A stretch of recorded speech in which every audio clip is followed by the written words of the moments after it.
Hey, Shalom, Shalom. Shalom. Start saying all praise and glory to Yahweh. Yahawah, BAHASHAM, YAHAWASHI, BAHASHAM, HAQADASH. Hey, double honor to the apostle, Elder Millstone, and Shalom on the side of my yard, which that's peace and mercy to the elect, about the four corners, wherever they may be. As you already know, man, we're going to the rest of West Cleveland. All right, that's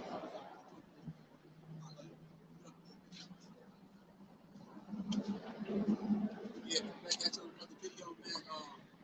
That was kind of hot right to it, man. You guys got things happening throughout the four corners of the earth, man. Which we know is prophecy. All right, and then you have, the heathens that's raging. You know what I'm saying? Thinking they're about to get a foothold on world domination. But the Lord thinks otherwise, man. We know it's otherwise. Second Ezra, chapter 15, verse 1. Behold, speak thou in the ears of my people the words of prophecy. Right. So if you are slated, whatever your lot is, whether you're a prophet or teacher, you know what I'm saying, to help. But more than likely, if you're a prophet or teacher, you should be able to, you should have the words of prophecy. Somebody line up in Revelation. You know what I'm saying? Revelation 19. Yeah, you should be able to link actual live events that's happening, current events that's happening in real time, and you should be able to pinpoint where it's happening at in the scriptures, man. Like for instance, this digital, this current system that we're in right now is about to get soon swapped out for a digital system, man. And then we know that digital system will eventually be become the MOTV, man. But you're gonna have a prelude before that, man. You know what I'm saying? That's why everything that you just about every place that you go to has kiosks. They have contactless payment systems. All right, that's because they get you prepped for the mark, man. You know what I'm saying? So that's what we say. You should be able to link prophecy. All right, the things that are happening in real time. You should be able to link those things up. He did say that. You should be able to link those things up with the scriptures, man. You should be able to. Somebody ask you, okay, why is this happening? You should be able to, okay, well, this is the reason why this is happening. Go ahead. Second Ezra, chapter 15, verse 1. Speak thou, behold, speak thou in the ears of my people the words of prophecy, which I will put in thy mouth, saith the Lord, and cause them to be written in paper, for they are faithful and true. Yeah, these words, they're faithful and true, man. So it's not like the scripture say the Heavenly Father is not a man that he shall lie, man. So the things that was written aforetime were written for our learning, and we know for a fact that these things are going to happen, man.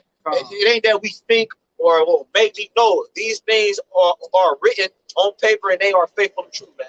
Because you had prophets, men of the Lord, who Yahawah would send angels. The Lord would send angels to basically reveal later events or future events that would take place, and the angel would reveal it and break it down and explain it to those men. And what would they have to do? They would have to, the angel would have to interpret the vision, and they would do what? They would go out and prophesy, but they also had scribes. And what those scribes would do, they would write down, the interpretation of the vision, which that's how you get the scriptures. Yep. And then like Apostle Torah says, like a lot of the men of the Lord, when they was receiving these visions, they didn't understand them. You know what I'm saying? But we understand them on this go around. Now, obviously, whatever's like said, you gotta, with certain prophecies that the prophets have received, some did understand them. You know what I'm saying? But for the most part, you know what I'm saying, like John the Revelator, for instance, when he got that vision about the MOTV, about the tiny technologies, he didn't understand it. You know what I'm saying? He just knew that, you know what I'm saying, that look, they're gonna do this eventually on the whole world, but he didn't understand the actual prophecy that he got, man. You know what I'm saying? And then, how old were you ever? You got something? Yes. Go ahead. So this is Daniel chapter 12, verse 4. It said, but thou, O Daniel, shut the words and seal the book, even to the time of the end. Many shall run to and fro, and knowledge shall be increased. And that's what it is, man. The knowledge, these mighty men got these visions, and they didn't may not understand it, but what they do, they wrote it down for what? Brothers, now, because knowledge shall be increased, man. Now we understand that arrows mean missiles, right? Now we understand that the lake of fire is not some little place of fire. Just you know what I'm saying? It's a whole country full of fire, man. You know what I'm saying? So all these things are because Yahawashi opened up that understanding, man. You got it. This Revelation chapter 19, verse 10. And I fell at his feet to worship him. And he said unto me, Revelations 19 and 9, it says, and 9, and he said unto me, right, blessed are they which are called unto the marriage supper of the Lamb. And he said unto me, these are the true sayings of the Most High. And I fell at his feet to worship him. And he said unto me, see thou do it not. I am thy fellow servant of thy and of thy brother that have the testimony of Yahawashi and Mashiach. Worship the Most High. For the testimony of Yahawashi and Mashiach is the spirit of prophecy. Because Yahawashi referred to himself as the volume of the book. You know what I'm saying? So we go into the book and go to the book and we read about past events, the current events, and events that's going to happen in the future, which makes this which makes the words that we utter and the words that we speak, and we're speaking Yahawashi. That's why a lot of camps are going to prophecy, different things like that, because all that goes into the embodiment of Yahawashi. And Great Millstone is known for going into the prophecies, man, because the prophecies it has everything to do with this movie, man. Our salvation, all right, the reason why we failed, how we got into this situation, and so forth and so forth. What's going to come next? You know, so the testimony of Yahawashi is the spirit of prophecy, which goes into being a witness. You know what I'm saying? That word testimony and being a witness. Some brothers gonna have to be a martyr. You know what I'm saying? All because they uphold the words of prophecy, man. Just to add on to your point of Great Millstone being known to be a prophet, I was listening to this camp called, I think, Alpha and Omega, and I had Shalom, and I told them I was in Great Millstone. Out their own mouth, they said, man, y'all was given the spirit of prophecy. It's from a whole different camp. You feel me? Saying that y'all is known for prophecy. Yeah. Prophecy is part of that warning. How are you going to warn somebody? You know, a warning is something that you give somebody before it happens, right? And that's part of that prophecy. Right, because you got churches, and these different churches, different sections of churches, they don't speak on prophecy, which is the main reason why Esau wanted to try to stop us, because the prophecy has to deal with his downfall, or him being pushed out of rulership. You know what I'm saying? Him going into captivity. He don't want to go into captivity, so he has to keep the ones who are pushing his the prophecy. He has to put them down, come against them, etc., etc. Because if you uphold the prophets and you bind them up, therefore the words that they speak, you know, because the words that we speak has power in it, man. You know what I'm saying? So he wanted to stop us from actually speaking what we have to say, because he knows it comes from the heavens, man. And it also goes back to 2 Thessalonians, 2nd chapter. Who shall be revealed in his time, the spirit of his mouth. What's the spirit of the Lord's mouth? But the prophets. Right? That's it. Is that it on that revelation? Yeah. It's the book of Romans, chapter 3, and verse 3. For what if some did not believe? Shall their unbelief make the faith of the Most High without effect? It's like the book's again going into the spirit, the testimony of Yahawashi, the spirit of prophecy. So with prophecy being pushed out there, some people still don't believe, even though brothers linking up what's going on around the world with the scriptures. But that don't stop the prophecy.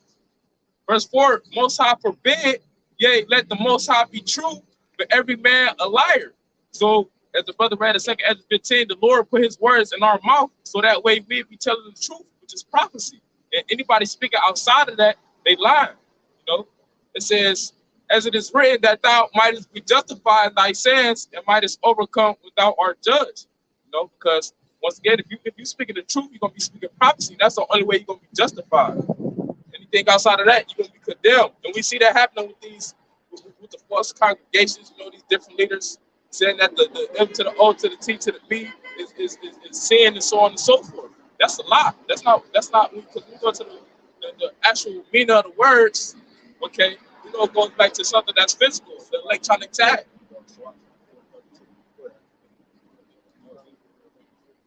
And then too, just to put that out there, like some you got people out there that's teaching that we're in the new covenant. You know what I'm saying? We're not in the new covenant, man. You know what I'm saying? It's plenty of scriptures that go into us not being us not being in the new covenant yet. You know what I'm saying?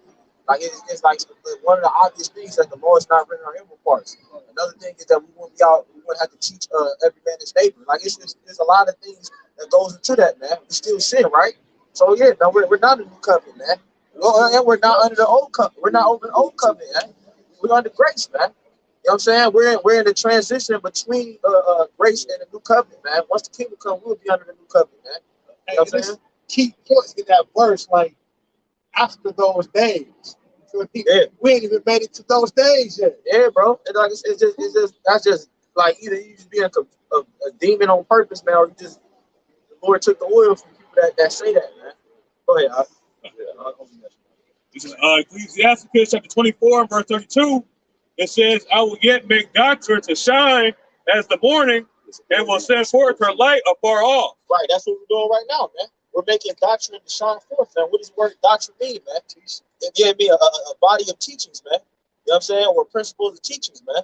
And that's what we're doing. You're supposed to bring this knowledge out, and you're not supposed to hide it, man. And then when you bring it out, you're not supposed to sell it either, man. You should say buy the truth and sell it not.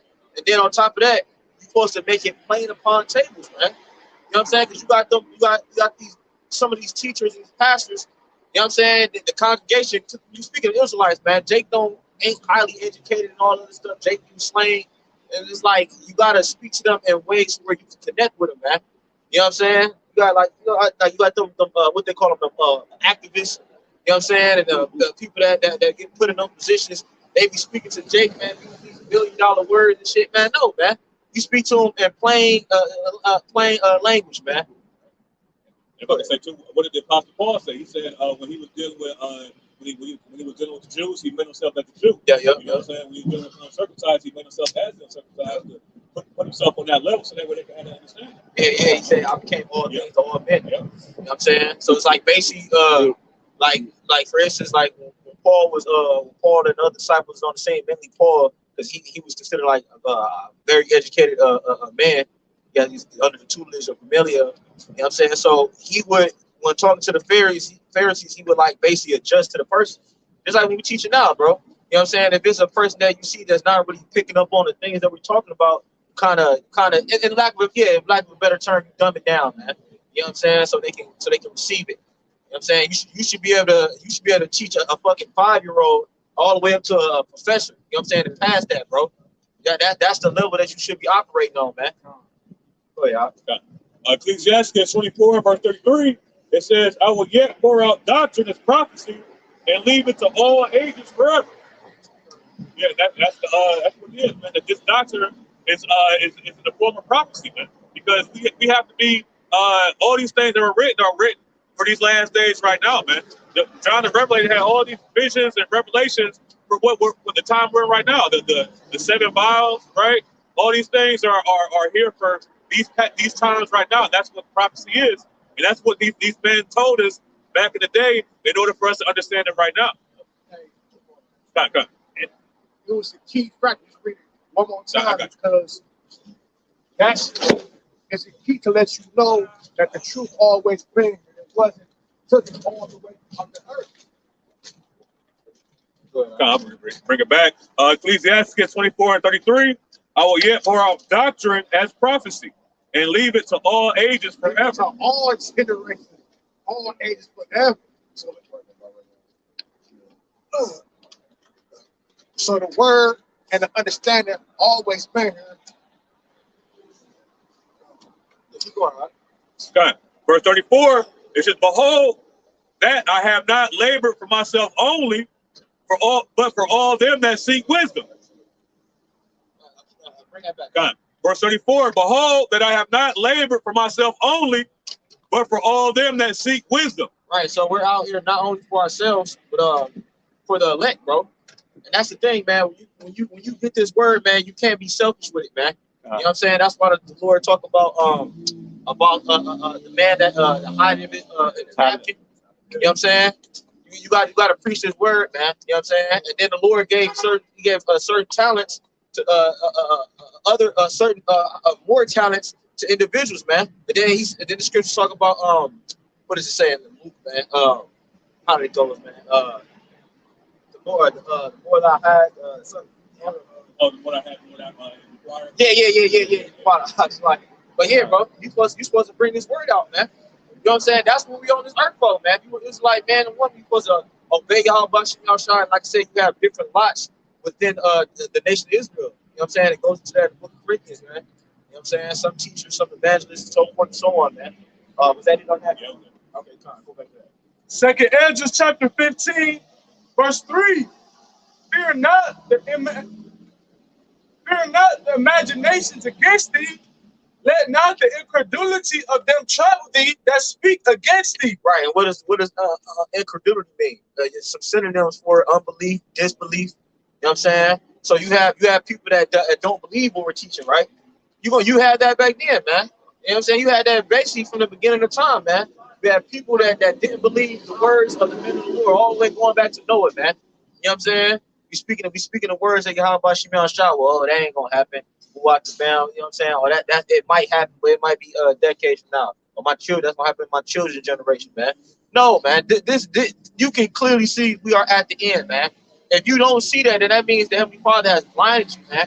He has blinded your spiritual eyes from seeing, man, and blinded you with your ears. He said, having ears that they hear not, and eyes that they see not. You know what I'm saying? So this is the thing where this is a spiritual awakening, man. You know what I'm saying? The Lord don't want every damn body, man. He don't want every single Jake, man. Because hell, you see the 2/3 of them niggas is wicked, man. You had that nigga Little Boozy, man. He was just straight up being a damn demon. Then he talk about, hey, pray for me, man. You just cursing the Heavenly Father out, man. I'm talking about he was saying things I don't even want to repeat, man. Because it was just very disrespectful, man. Now the Lord played this dumbass, man. And that's what happened with the majority of our people, man. They play around with the Heavenly Father, man. Every time Jake, they like to treat the Heavenly Father and his son as like a genie, man. You know what I'm saying? Or they put him like he a toy, man. Buzz Lightyear action figure.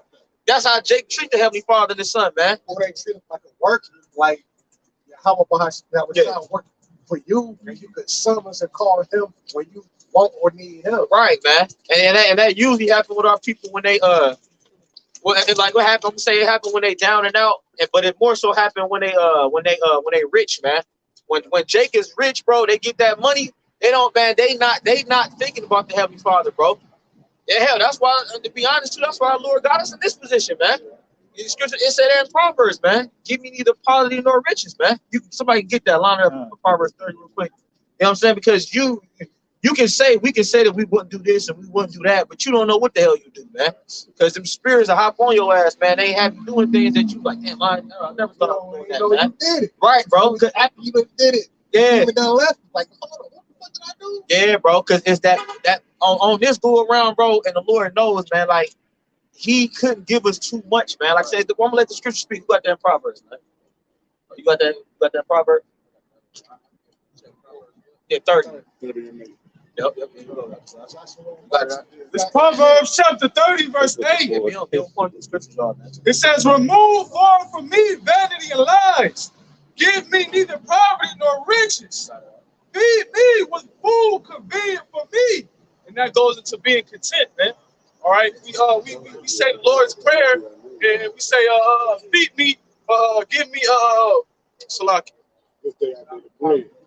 No, our daily bread, man. You know, and the Lord does that for us.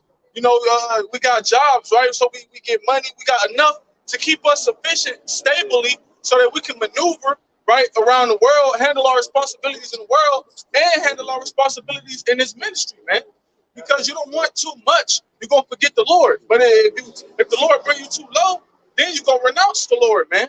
That's the point. You got a gang of money, you just sitting on M's. Who the hell gonna sit in the house on a Friday night? Any given day.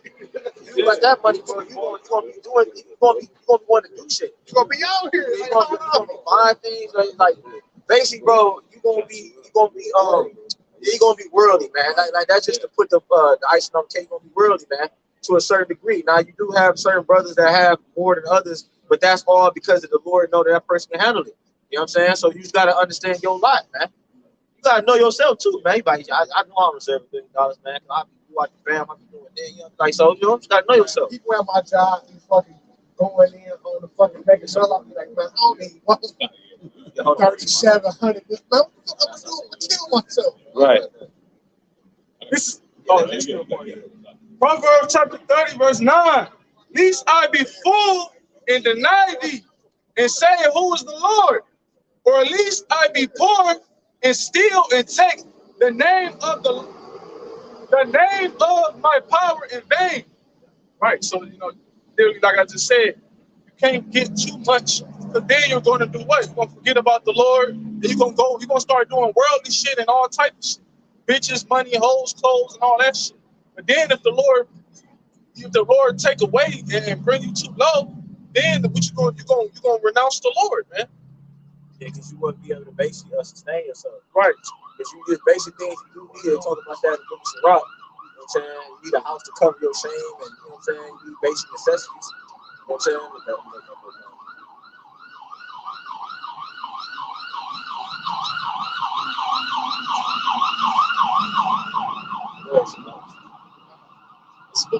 First Timothy chapter 6 and verse 9. It says, but they that will be rich fall into temptation and a snare, and into many foolish and hurtful lusts. Start at 7.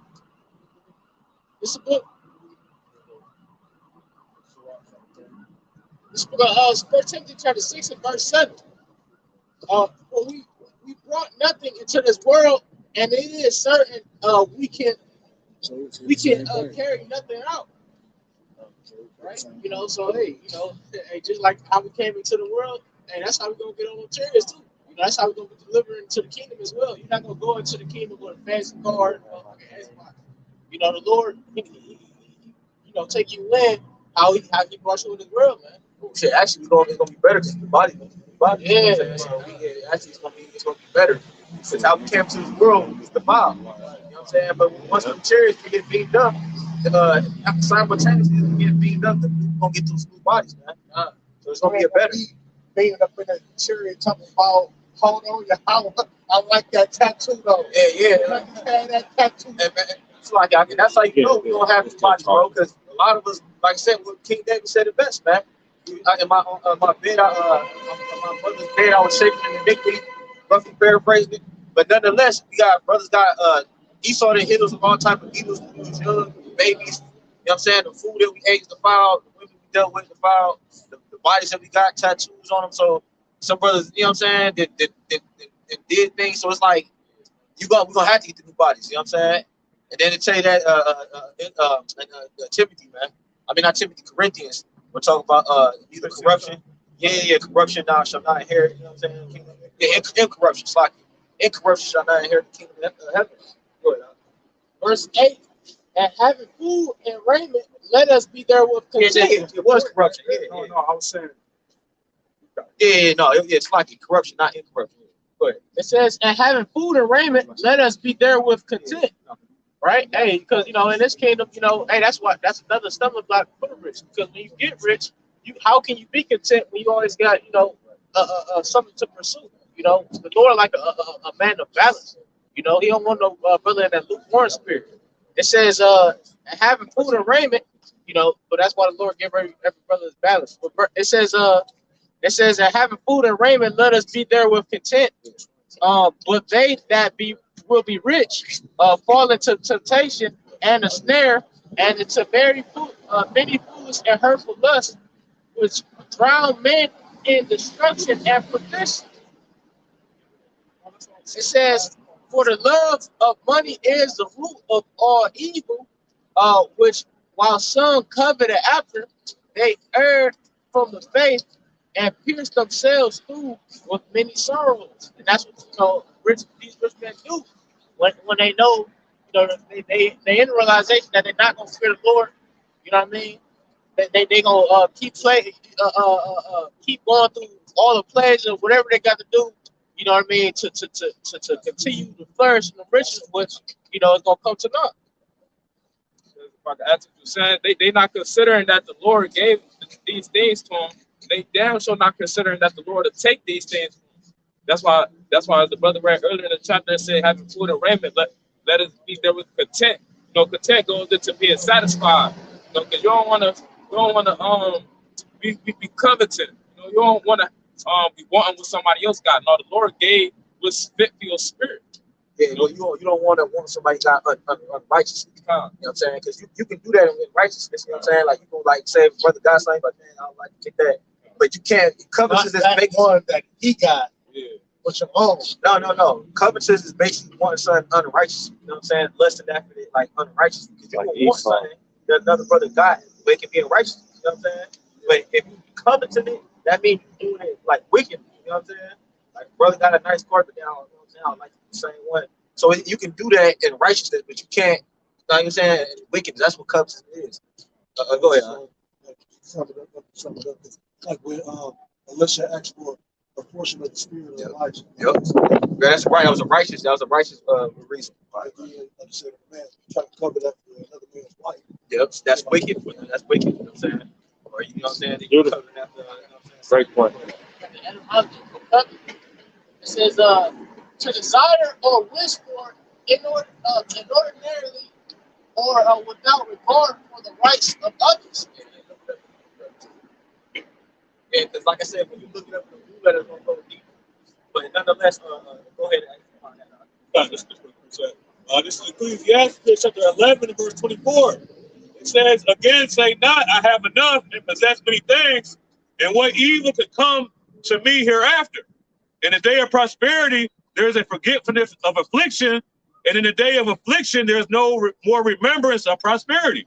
You know, and the Lord brought us here to afflict us, man. And this is why we're not striving to you know, build our own hospitals, build our own communities, but because we understand that we're here for a punishment, man, and we don't want our reward on this side, man. We don't want our reward to be things that the moths can corrupt. You got it up. Yeah, because our people got Stockholm syndrome, man. Esau made this place an illusion to where our people are comfortable with the little dainties that they get. You get you know, certain government assistance from Esau. You know, Esau give you a job, and now you think that the reason why the world is so civilized is because the way Esau did everything. When it's really the case is all of this shit is an illusion, and it's really to destroy you. You think that all these delicacies and the food places is here for the basically please you and shit like that, but really this food is destroying you. You think these jobs is to basically help you prosper in society and put you, no, you good, bro, and put you on the level and live the American dream, and you could be this, you could be that. But in actuality, man, it's really keeping you a slave here in this society, keeping you in that slave mentality. So Esau Edom has painted these illusions that our people have been satisfied with for so long that they think this place is basically a place of a paradise, man. But really, this place is our captivity, man. But King David said that I was envious at the foolishness. What happened? He said my steps was not well slipped. You know what I'm saying? Because the things that we see in the world are the things that these foolish people covered after, man. And the wisdom of this world is foolishness with the Heavenly Father, man. You know? But you got it up. This is the book of Micah, chapter 2 and verse 10. Arise ye and depart, for this is not your rest. Right. This is not our rest. And the scripture's going to go into why it's not our rest, man. Go ahead. Because it is polluted. It said what? Because it is polluted. Go ahead. It shall destroy you, even with a sword destruction. And you see that all through the neighborhoods of Jake's, man. Like Jake is getting destroyed left and right, man. Mentally, physically, spiritually. You know what I'm saying? You everything that's around your neighborhood is literally there to destroy you, man. You know what I'm saying? That's why if you notice when you go outside of the ghettos or outside of where predominantly Jake is at, everything is better. You know what I'm saying? The so-called the wine is better. You know what I'm saying? The food.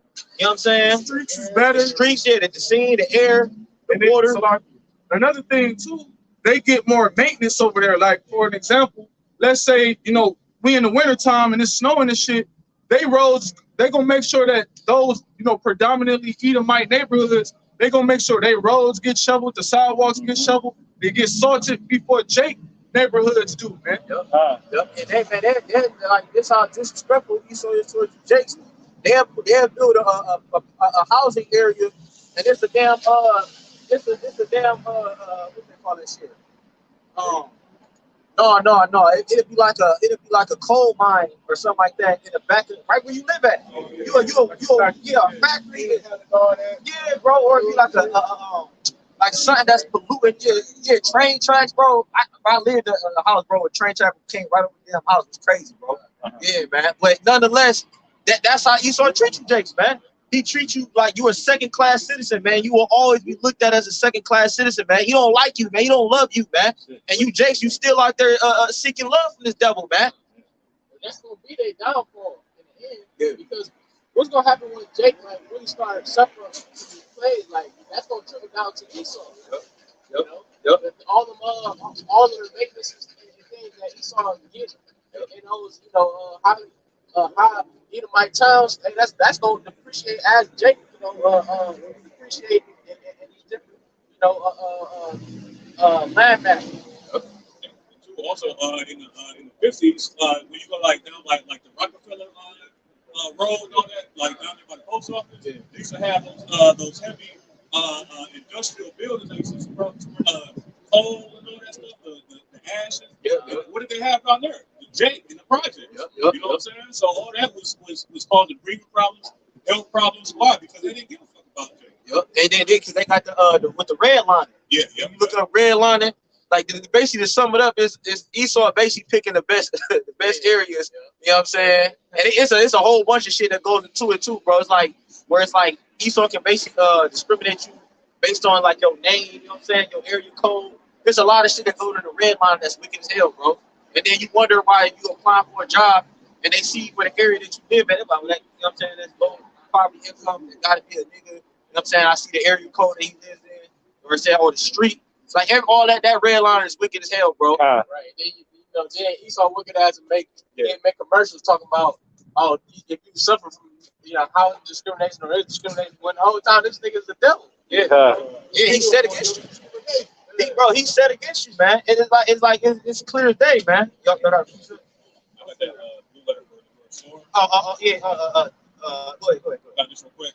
This is the word sword, Micah 2:10 or 2:11. It says to make sick, to be grievous or painful, man. That's why this place is not our rest, man. Because if you're a man of the Lord, man, this place should make you sick, man. When you see a man in high heels, right, that should make you sick to your stomach, man. All right. When you see an Edomite walking around, that should make you sick, man. Because you should want that Edomite to change, man. All right, this place should make you sick. You should be vexed with the filthy conversation of the wicked, man. That's like the fashion for men in America. I was looking at men's fashion books. That's mainly I believe what they have in there, like purses and shit. But the skinny jeans. That's what skinny jeans was supposed to be a hot thing, man. Even women wearing pants. Women wearing pants like it's an androgynous tire. You know what I'm saying? Like pants is made really for men. You know what I'm saying? That's why like everything is vibration, but the Lord just got in there. I was it's a book called Dirty Little Secrets. I think that's what this book is called. It was going into that how like Esau was experiment with his women giving them pants, pants. Like brother going into that, I put a certain spirit on these women. Put like a more masculine man spirit. That's how Esau wanted. That's why they got the zipper in front. Yeah. Because when the woman wears a dress, it keeps her area breathing. You know what I'm saying? So when they wear pants and shit like that, it's like they get yeast infections and keep it. And then, like I said, it's a feminine vibration. Like, if you ever wonder why if a man throws a dress on, why he feels like a damn woman, because it's a vibration, bro. Same thing, vice versa with damn women, man. You know what I'm saying? Get that Isaiah chapter 29, verse 16. It says, surely your turning of things upside down shall be esteemed as the potter's clay. Or shall the work say of him that made it, he made me not? Or shall the thing framed of him that framed it, he had no understanding? Right, because everything is turned upside down, man. All right, the Lord already set up the order of how the world is supposed to be ran. how the people is supposed to be governed. And Esau, he took that, examined the scriptures, and did the total opposite of the order that the Lord set up, which turned everything upside down. Not only did he do that, but now it's being highly esteemed in society, man. You know, the woman being over the man, that's highly pushed in this society. That's out of order. You know, that's just a prime example of the turning the things upside down, being highly esteemed, man. And Esau, Edom, the Lord used Esau, Edom to do these things. That's why I said, should a potter, that's why it says, should the work say of him that made it, he made me not. Because the Lord is the one who created these different nations. The Lord is the one who created Esau and gave him the powership to rule in wickedness. Right now, Isaiah. Oh, it's like, yeah. Go ahead. It's the book of Isaiah, chapter 5, and verse 20. Woe unto them that call evil good and good evil, that put darkness for light and light for darkness, that put bitter for sweet and sweet for bitter, which is going into everything being turned upside down, everything being reversed, because that's what has happened underneath the so-called white man who was Esau Edom's rulership. Everything has been reversed, and people, they like to see it like that. Not only do they like to see it like that, but they wish for it to continue on. But the scriptures say, woe unto them that call evil good and good evil, which woe means sorrow, grief, death, and destruction. Yeah. Meaning these people going to be destroyed because ultimately they said that Esau Edom is doing better than what the Heavenly Father can do. Yeah, when HAWASHI and AHBANAWA, when they created everything, they looked upon all that shit as good. So they you know what I'm saying? Like bro, like I said, you know when something is good, man. Whether you cooking a meal, you know what I'm saying, or whatever, you making something, you know when you don't need to add no more touches to it, bro. You know what I'm saying? Like if I was to do it, if I was to cook it a little more, it would have been burnt, it would have been overcooked. Because you can overcook something, you can undercook it. So the Heavenly Father, when he said we had YAHWAH and Allah made everything, they literally considered everything. They like, you know what, this is perfect, man. You don't need no more.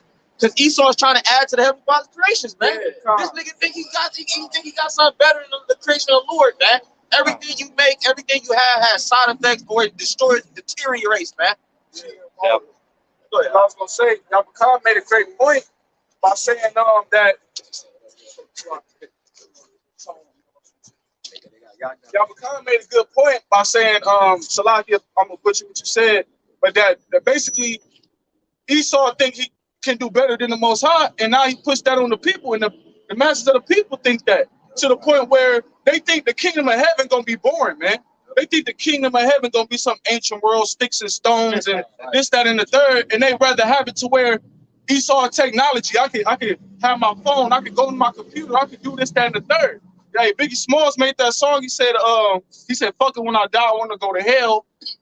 No, well, I don't want to be in the kingdom of heaven with all the goodies and getting my rod licked and this, that, and the third." Basically saying that he can't enjoy the pleasures of the flesh in the kingdom of heaven because his concept of the kingdom of heaven is everything is strictly righteous and this, that, and the third.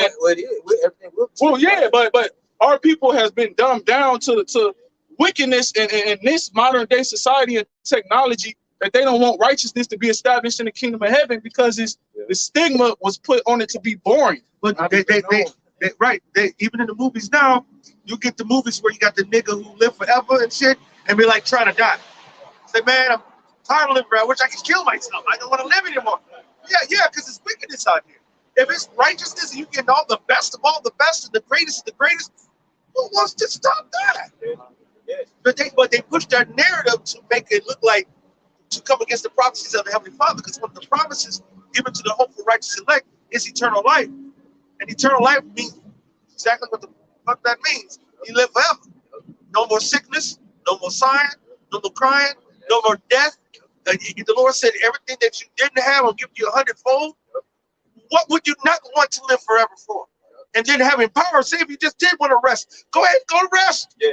Then go take a sabbatical. Yeah. You know? Yeah. But they demonize. Yep. Like just to add on to our points, because we was talking about that Wednesday. We had Wednesday camp, man. Everything here Esau does is basically it's a false balance, man. And we know the scriptures talk about when a false balance, man. It's an abomination to the Lord. So in the kingdom, we'll be doing everything perfectly, man. We'll be doing everything righteously. It won't be damn, I overdid this wrong. You know what I'm saying? It's that the third, man. What's to add to that point? Like Esau demonized living forever in righteousness, but that's the same thing that he won't. You know, unlimited infinite power. No, step up. No, step up when you speak. I was saying, you know, Esau demonized the, you know, the image of being in the kingdom forever, but at the same time, that's exactly what he desires, that blessing. You know, that's a blessing from YAHWAH. Yeah. Get that real quick. Isaiah chapter 26, verse 9. Oh, Isaiah chapter 29, verse 9. Stay yourselves and wonder. Cry ye out and cry. They are drunken, but not with wine. They stagger, but not with strong drink. Right. So what does that wine talk about? It's the philosophies that Esau pushed throughout the four corners, man. It's basically his way of doing things, man. As opposed to YAHWAH, man. Jake is not just Jake, but the whole world is drunken, man. With that way of living, that Edomite way, man.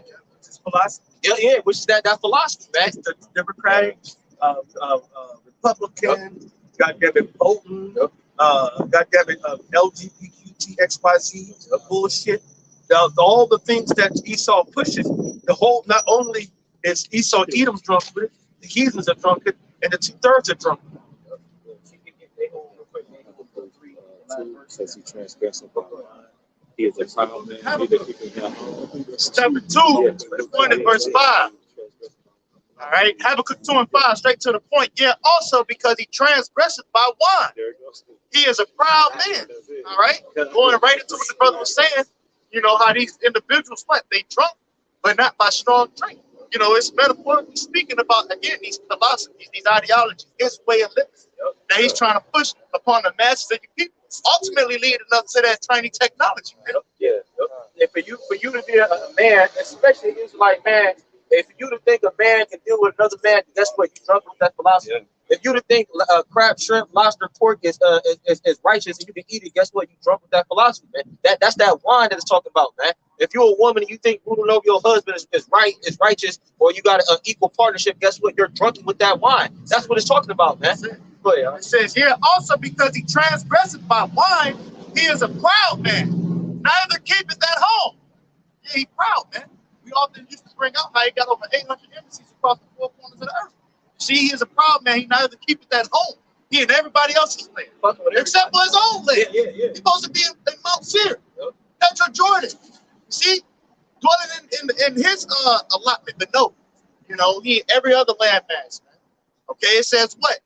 He who enlargeth his desire is hell, which the scriptures say, you know, hell and death are never before, right? Yep. And it said he enlarged his desire in hell, right? Yep. And then the scriptures talk about how he heapeth unto himself all nations. That's it. That's the same verse. Okay, go ahead. Yep. It says, and is as death, and cannot be satisfied, but gathereth unto him all nations, and heapeth unto him all people. So that's why he want every damn thing, man. Right. He want every damn thing because he can't be either man that can't be satisfied, man. Insatiable. Yeah, he insistent. Go ahead, say the word. Insatiable. You know, he never satisfied. It's never enough. This nigga, I remember the elder them did a lesson on the Grinch. They gave the analogy and they replayed the clip with the Grinch on it, man. And he took everything down to the crumb. He ain't leave even the crumb. He leave it, and the mouse come up there to get a little bit of, well, fuck, it took everything.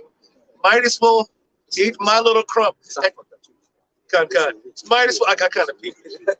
That's why I didn't touch it. And I used to put my phone up there. I said, hey, it ain't going up there. So one of you young men, make sure y'all fix it. All you need is a clamp. You do a clamp on this side, clamp on the side, and they'll be fine.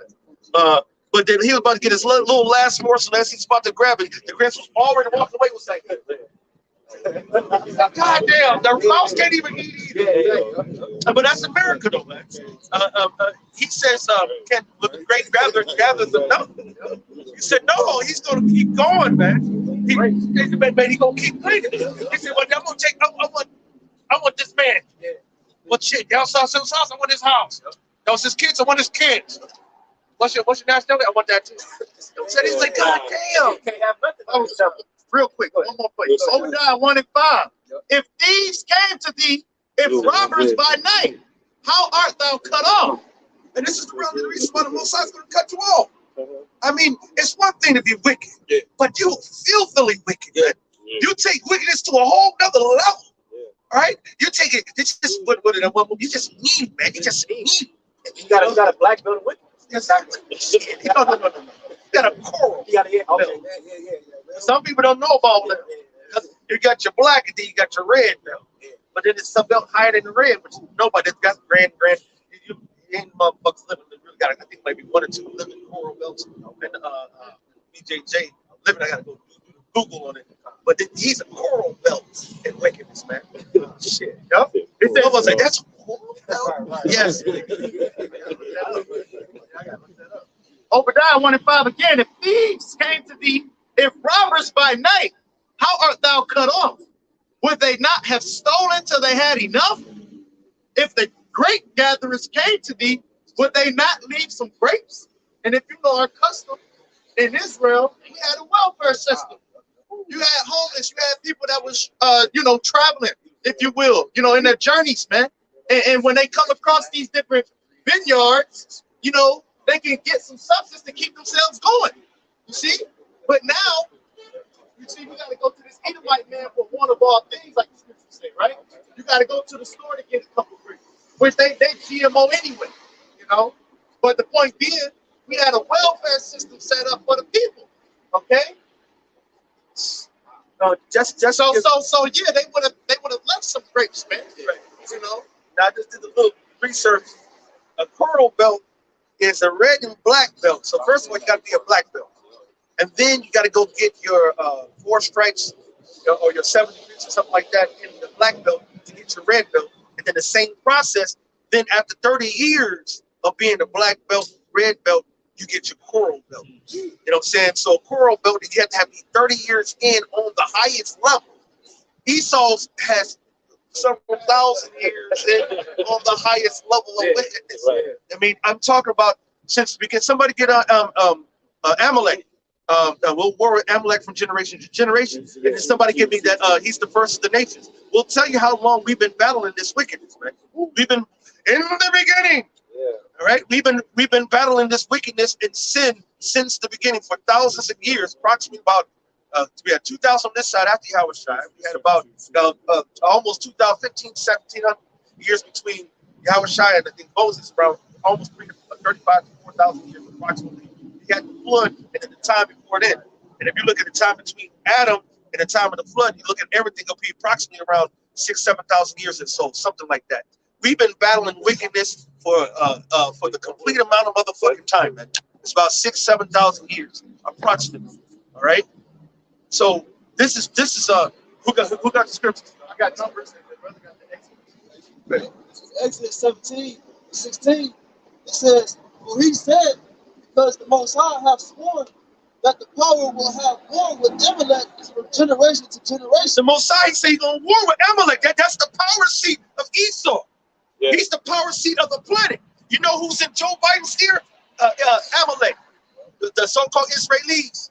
They're behind Joe Biden. They're telling Joe this. Joe, your dumb ass do that. Joe, your senile ass do this. And Joe's like, okay. All right, and that's what they do.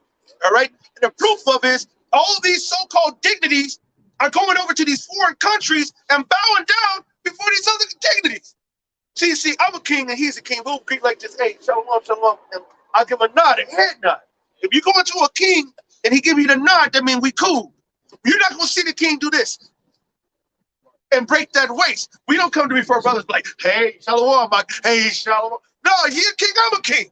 So we bow to one another by the head. These motherfuckers come bending knee, they come bowing down. We got pictures of Obama, Bush, and going to the Queen of England and shit and bowing down before them. All right? Guess who's running them? The Rothschilds, the bankers. Guess who's running them? It's the people behind the scenes, those Israeli Amalekites, who the Lord said are the so-called, you wish you was us. All right? You wish you could have this bloodline. All right? And so he said, you're going to war for them for how long? It says, we will have war with Amalek from generation to generation. So when did that start? In the beginning. Because why? He's the first of the nations. Go ahead. I got it. Okay, can I start the first two? Numbers 24, verse 18. And Edom shall be a possession. So Edom is what? That is Amalek. Esau, Genesis, the 25th chapter said Esau, Edom. All right, Esau, Edom. So and out of Esau came Amalek, came all the rest of the dukes. It was the dukes. It was the dukes. There was some trading places. All right, the old timers know about that movie. All right, go ahead. It says, and Edom shall be a possession. Seir also shall be a possession for his enemies, and Israel shall do valiantly. Right. But he was the first. Go ahead. It says, out of Jacob shall come he that shall have dominion, and shall destroy him that remaineth of the city. And when he looked on Amalek, he took up his parable and said, Amalek was the first of the nations, but his latter end shall be that he perish forever. So why would the Lord say he's the first of the nations? Because he was the first of the nation. That's so damn plain Stevie Wonder could see. All right, he was the first part of the creation of mankind that we put down there, and that's why he's that tree thinking that he running shit. You know what I'm saying? He got that old ancient spirit, entitled spirit, want everybody to, and he's still mad about Genesis. Give me where he was birthright. You already know what I'm about. He was the birthright. This people don't understand this is ancient business, man. All right, this war between so-called Negro, Latino, Native Americans, the real biblical Israelites versus Esau, Edom, so-Caucasians. By name, they call themselves Caucasian. Caucasus goes back to Caucasian, goes back to the Caucasus Mountains, which is south of Russia. All right, east of the Black Sea, not in Europe, but they're European. All right, and you silly people say, oh, they'll call themselves, are you Caucasian? Yes, I'm Caucasian. You know what I'm saying? That proves you right there, you're not the original Europeans. I was watching a little clip, and an Edomite was trying to cut Dr. Phil for cultural appropriation, saying it's okay for all these other cultures to wear braids because the Vikings used to wear braids. Bitch, the Vikings were black, bitch. All right? We're the only culture that's in our history that rock braids for all the time. Does other nations wear braids? Yeah. But who was a nation known to wear afros, known to wear braids, known to wear waves, and having the beards and glorious beards? How many artifacts you see our beards not only this long, but out and curved because them motherfuckers so shit playing long and shit. If she make the comment, I don't think she made the comment. I think she walked in that direction. I don't think she made it.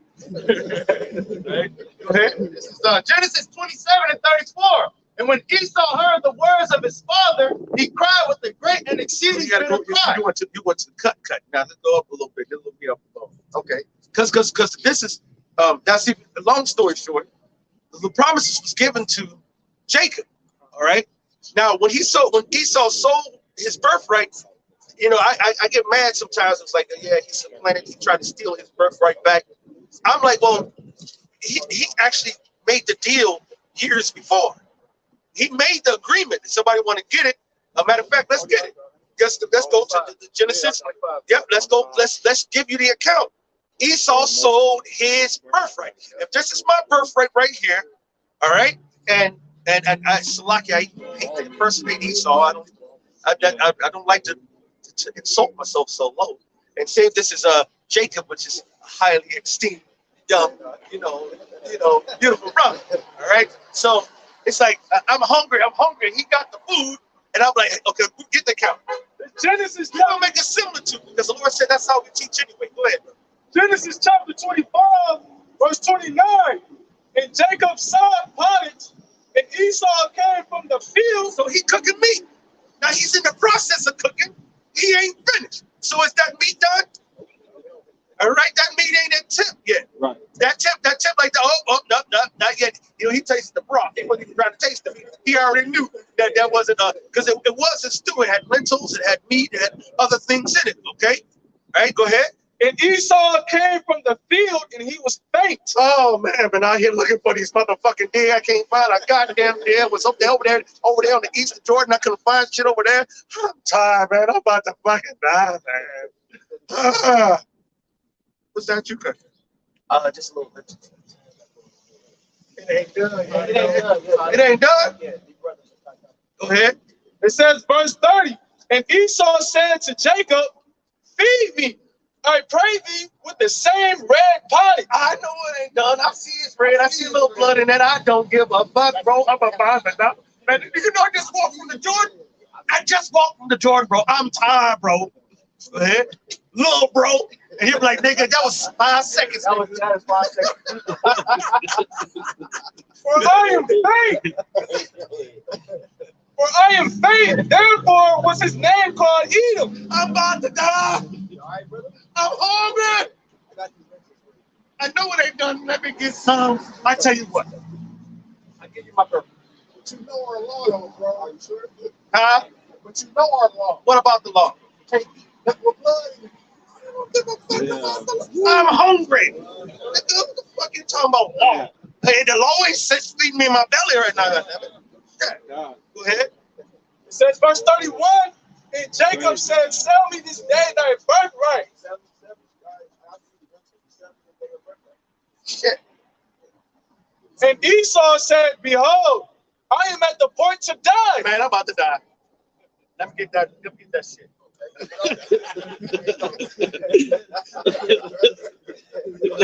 And what profit shall this birthright do me? I ain't got this right now. I got this right now.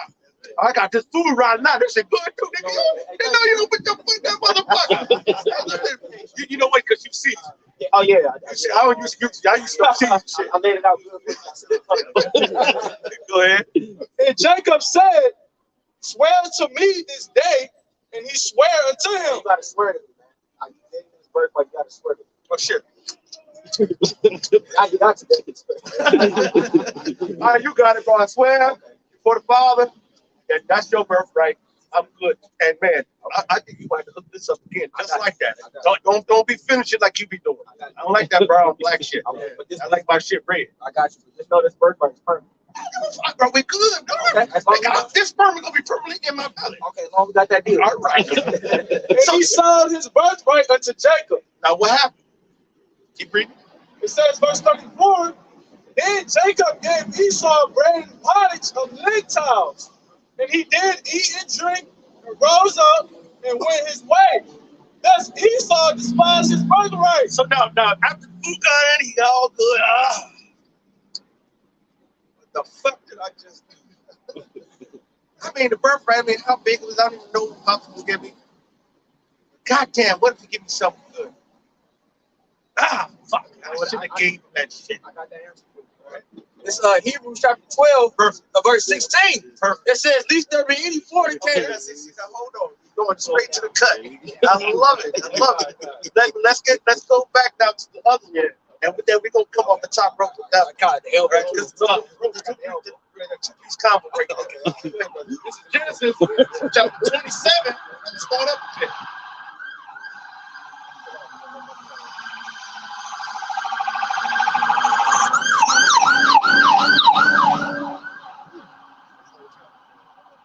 I know, right? Genesis 27. And I'm going to start. Where should I start? You know what? Cool. You know what? We will come get that one first, right? Because this one's going to break down, give you the importance, and there's a little bit more meat on this one. This one goes straight to go to the cut real quick. Hebrews chapter 12, verse 16. It says, least there be any fornicator. See, the Lord called Esau for doing that one act, a fornicator. All right? He cheated on the Most High. The Most High said this is how things are supposed to be done. Esau went and circumvented what the Most High said how things are supposed to be done. That's what he always does. Going back to Genesis, the 3rd chapter, I believe, when it said that he was after his belly, and then the Lord said he will be after his belly. All right? And that his only desire will be after the lust of his flesh. Right? That means he thinks from down here, right? The seat of his appetites, his emotional power, my food power, I want this money power, this building power. It's all shit that is not lasting, right? He's after the immediate gratification of physical, emotional, sexual, whatever the fucking desire is. He said that. Essentially. That's why Scripture told us in Philippians, it says of God is their belly. Yes. You know what I'm saying? Yes. I gotta go. Back in Hebrews 12, verse 16, it says, least there be any fornicator or profane person as Esau. It says, who for one morsel of meat sold. One fucking plate, man. A plate that once you eat it, it's gone, and within 4 hours, it's digested. Within a couple of hours, depending on what you eat, and then a couple more hours after that, it's in the toilet. All right, either through urine or through bowel movement. Go ahead. It says who for one morsel of meat sold his birthright. For one plate, he gave up the eternal kingdom. That's a big For one plate, he gave up glory and eternal honor. For one morsel of meat, superpower. One, and that's what Jacob's doing now by following Esau, Edom. They're giving up the glory of being the mighty sons of the Heavenly Father. There's a brother shot there in the camp in Chicago. He's actually an EMT that saw one that drove by. And he had a dream. And in his dream, he was in the kingdom. There's a whole bunch of Israelites. He said, man, looking good, smelling good, feeling good, Lewis. All right, baby, I'm talking about great. You know what I'm saying? But then they sit up there in their glory and everything's beautiful, gold streets, beautiful land, trees, taste, food, big, nice, everything great. Those same great men and great women stop and say, oh, wait a minute. Ooh, there's Abraham. Look. And you see Abraham flying in the sky going over somewhere. Oh, shit, there's such and such. The elect, by following this mission, will ever be the leaders in the stars of not only existence, but even our own nation. All right? Because we're the ones who stood so stiffly in the faith down here, getting all matter of hell. All right? Not getting that meat right now. All right? But holding out for that meat when it's done. All right? We're waiting for the kingdom because the kingdom's we're not in the kingdom right now. We're not in the new covenant right now. All right? That's the spirit. All right? And I did my lesson earlier today on the new covenant. Because the new covenant is after those days. And that's a simple word. It's after those days. And then he says, you won't have to teach no more. We're out here teaching right now. Okay? So that's the spirit. So the spirit is going to do what the spirit do. That's how you know who's in the spirit, who's not in the spirit. Right? Because of those other new covenant guys, I'm going to call them that. All right? If they're right, all Yasharah, it's got to come through them and they're teaching me here for another motherfucking 5, 6, 7, 9, 10, 15, however long it is. And may the Lord God come have mercy on my soul because I'm going to have to give up the ghost before then. That is bullshit. You know what I'm saying? These novices teaching madness. You know what I'm saying? But fuck them. Go ahead, brother. Verse 17. It says, for ye know, it says how that afterward, when he would have inherited the blessing. See, this song set up by the Lord. So the Lord had it set up perfect. All right? But if he would have, could have, if he would have did what was right, according to what the Lord said, how it's supposed to be done, he would have got what? It says, if he would, it says, for ye know how that afterward, when he would have inherited the blessing, he was rejected, for he found no place of repentance, though he sought it carefully with tears. So now we're going to show you this discourse. This is the age-old battle for any so-called Negro, Latino, Native American, speckled bird who don't look like it, but you believe the words that's coming out of our mouth. All right, and the things that we say through these scriptures and precepts and evidences and receipts that we're backing it up. This is the war right here. All right, go ahead, brother. This is Romans chapter 9, verse 11. It says, for the children. Romans chapter 9, verse 9.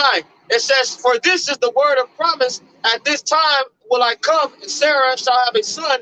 And not only this, but when Rebekah also have conceived by one, even by our father Isaac, for the children being not yet born, neither having done any good nor evil, that the promise of Yahawah according to election might stand, not of works, but of him that calleth. It says, it was said unto her, the elder shall serve the younger, as it is written, Jacob have I loved, and Esau have I hated. Yeah, so I mean, that was basically, I mean, it could have hit some more. But basically, it was already set up in the spirit, man. That's the whole point, man. And like it wasn't. The elder was making a point earlier about how you have people out there that say, "Oh, Jacob tricked Esau into getting the birthright." No, it was literally already set up in the spirit. Man. I mean, he did trick him, but right, he had to trick him to get. He had to supply him because he did trick him to get what was rightfully his. Yeah. All right, because now we're gonna go back to that. Matter of fact, go back because this it angers me. Because this is how slick Esau is. They say you stole it. That's that's what he's saying. Right. You stole the blessing. Right. And how you gonna steal what's yours? Right. I mean, this is mine. I let you wear it. I said, look, after camp, I want this back. So after camp, we all fellowshipping on the ground. I'm like, well, brother, no, I don't see the brother. So I don't see him for 3 full days. I happen to go over to another brother's house, and the brother was just there, and he left it there. And I'm like, oh, this is mine. Right. And I took it back. And he come back, why you take that back? You stole it. Right. Nigga, I gave it to you to hold it until after camp. After camp was done, you didn't give it back. And I'm telling you right now, I took my shit back. That's not stealing. That's my shit. Okay? But that's Esau bullshit. Okay? The brother just read, the scripture the brother just read in Romans the 9th chapter, it says, before the children did any good or evil, that the purpose of the Most High might stand, according to the election. You see, so this was already preordained. Now let's go back into it. Genesis 27, I'm going to take it from the top. It says, and it came to pass that when Isaac was old and his eyes were dim so that he could not see, he called Esau his eldest son and said unto him, my son. And he said unto him, behold, here am I. And he said, behold, now I am old. I know not the day of my death. Now therefore take, I pray thee, thy weapons, thy quiver and thy bow, and go out to the field and take me some venison and make me savory meat, such as I love, and bring it to me that I may eat, that my soul may be blessed before I die. So he's on his deathbed. That my soul may bless thee before I die. Right. So he's he's about to check out soon, and it's a spirit the Lord put on you, the righteous man, when there's going to be a spiritual transition. That's not the first time you see it, where an ancient man will like, go get the kids, go get the kids. It's about the Lord's going to be taking you soon, and I want to get you prepared, because the Lord will tell you. The Lord, as a matter of fact, the Lord told us and quickening us to get ourselves prepared for it to coming into this truth, to being in this truth, to make the next move here that the Lord speaks to his men. All right. The Lord told me over 2 years ago, get my house in order. And for the most side, the Lord told me to put my house in order. I started getting tough with my wife and say, look, no, this is how things supposed to be. I'm not talking to I'm giving a fuck. This is start holding a hard line. Once I held the hard line, she bucked up against it. She dipped, took my child the whole 9. That was set up by the Lord. All right. Why? Because there's about to be a transition. And I told her back then when we were together, I said, look, in that day, ain't gonna be no goddamn it being making moves and shit, and the spirit say bounce left, and you said no, I'm gonna go right. Bitch, if the Most High say bounce left and you going right, you're going right by your fucking self. So if the Lord knew that this bitch is gonna be contrary in that day, why mind this is me get rid of her right now? Yeah. Now in the meantime, I'm sitting over there like, oh my baby girl. You know what I'm saying? And then, but not, and in my feelings, the Lord said, look, nigga, I got you. This is my plan. You can watch my plan. You're gonna love this plan. So it's like, you know what, Lord? Go to scripture. I think you brought it out to the other brother here in Chicago. You want to get it real quick? Yeah, because it happened too with Ezekiel. The Lord actually killed Ezekiel's wife, but he still told him to go out there and prophesy, man. You know what I'm saying? Sirach 39:33. All the works of the Lord Yahawah are good. Everything, and I was talking to a brother, that's in our personnel who lost a family member, right? Very recently. Brother said, man, this hurts, I'm fucked up by it. I'm like, I would be too. You know what I'm saying? That's your family, all right? But everything the Most High is good, so it's got to be well, now he's don't have to get the missile fire, Lord will. You know what I'm saying? And you have to see the good of what the Lord does, and it's his will be done. Fuck our will. That's good. I talked to him about that. And it's like you gotta have a mindset that the Lord don't miscalculate. Right? That's right. Like whatever the Lord do, just know that like he ain't up there in the heavens like, damn, I fucked up. You know what I'm saying? Like, no, I said that earlier. I said to the Lord, make mistakes. I said that to the brother earlier. I said, Lord, make mistakes. I said, Lord, that's how you know the Spirit is the Spirit. Yeah, bro. That's why we sing the same song. Come on. Woo. Keep going. That's my Sirach 39:33. All the works of the Lord are good. Oh. And he will give every needful thing in due season. The Lord will exalt you in due time. He will vindicate you in due time. He will bless you in due time. He'll throw you a bone in due time. All right. He chastens us all the time. All right? So, and that's love too. All right. That's what we need in the due time. All right. Go ahead. Back in Genesis 27:5. And Rebekah heard when Isaac spake to Esau his son. So now here go Isaac, not knowing the breakdown and the contractual agreement that was made between Esau, and Jacob. All right. So he like, look, bro, and his eyesight dim, he can't really see. He's like, oh, that's Jacob. No, give me Esau. Oh, he touched his leg. Oh, he touched his arm and said, hairy motherfucker. It's like, oh, that's my boy. That's my boy. Yes. My red boy. I'm the only one on the planet got a red nigga. That's my red nigga. Red bone. He heard Jacob's voice, you know what I'm saying? But he's like, you feel like Esau. Right. Right. So he know when he had Esau, he knew that was Esau. So he said, like, look, man, go on there, give me that, go kill that thing that you always do, man. You kill the best shit. Yo, man, you and that bow, boy. That boy, go give me. I know you ain't gonna have a problem of finding one of them motherfuckers. Go give me one of them motherfuckers so I can go ahead and bless you before I get out of here. All right. So now if Esau was an upstanding motherfucker, right then and there, what would he would have said? Sold the birthright to my brother. He would have said, hey, Pops, I know you might be mad at me, but I gotta tell you the truth. I was hungry one day, and my dumb ass sold my birthright because I didn't know what you was gonna give me. And I'm sorry, Pops. And I sold it to him. So what really need to do is give him the lion's share of the birthright, and I hope you got something for me too. Isaac's whole mind might have been a whole different mind, and would have been like, well, look, I'm gonna give, since you sold it, I'm gonna give him what I was gonna give, but I'm gonna split it up a little bit different. You knows what he would have thought. He didn't get a chance to, because guess this motherfucker was being a deceiver, which is what is his nature. All right, and so he was like, shit, I ain't saying shit. I'm about to go out here and hear it. Matter of fact, he probably took the fastest horse. It was like, I'm about to get the fuck out of here. I'm about to find me. Let me hurry up before he changed his mind. I'm about to come get this blessing. So he was like, fuck my oath, fuck my promise. No, that's fine. You all can come back. That's fine. Don't worry about y'all. Good. God bless you, little lady. No problem. All right. And he went straight way to go to get into madness. Go ahead. Yep. Genesis 27:5.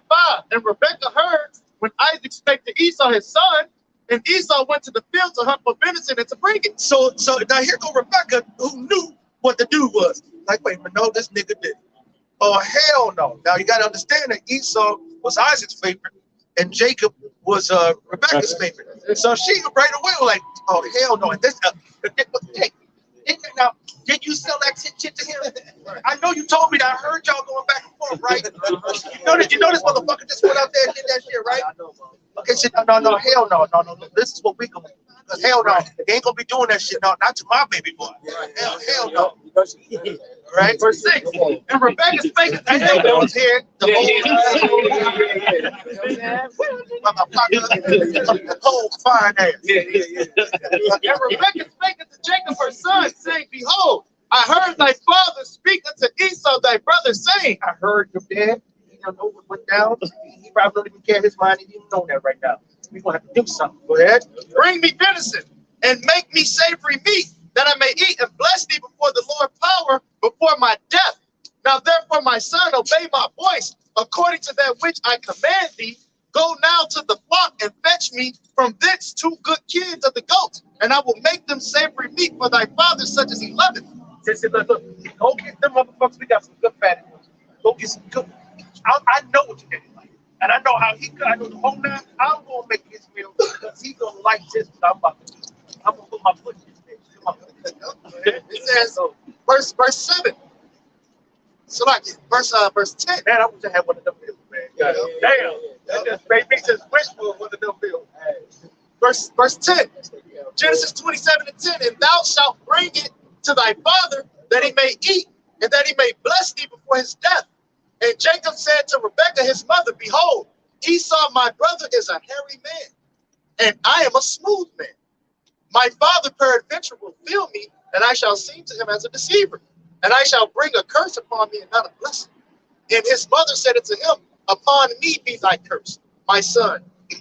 So he's like, well, damn, I would love to do that, but and he was like, yo, ma, you know what I'm saying? I love to do that, you know what I'm saying? But if I do it, he gonna be like, hey, come here. You know what I'm saying? He gonna feel my little smooth my honey golden brown, and that he might feel it because I don't feel like that hairy ass motherfucker, man. And so, what she say? It says, and his mother said unto him, upon me be thy curse, my son, only obey my voice and go fetch me them. And he went and fetched and brought them to his mother, and his mother made savory meat, such as his father loved. And Rebekah took goodly raiment of her eldest son Esau, which were with her in the house, and put them upon Jacob, her younger son. And he was like, "Ooh, this is hey, Damn. Like outside. It smell like that. It's straight like, damn, this smell like the desert. They got the forest. God damn it, the woods. God damn. Right? But fuck it, okay. Go ahead. It says verse 16. And she put the skins of the kids of the goats upon his hands. So they took up a goat and started taking some of that hair off. Notice they didn't go ahead and get the sheep. They didn't get the wool. Okay, they had to go get the goat because goat hair is more straighter. Okay. All right, so it went to the goat, and she cut that some of the skin off and put it in on his body. So it felt stringy. Right. All right.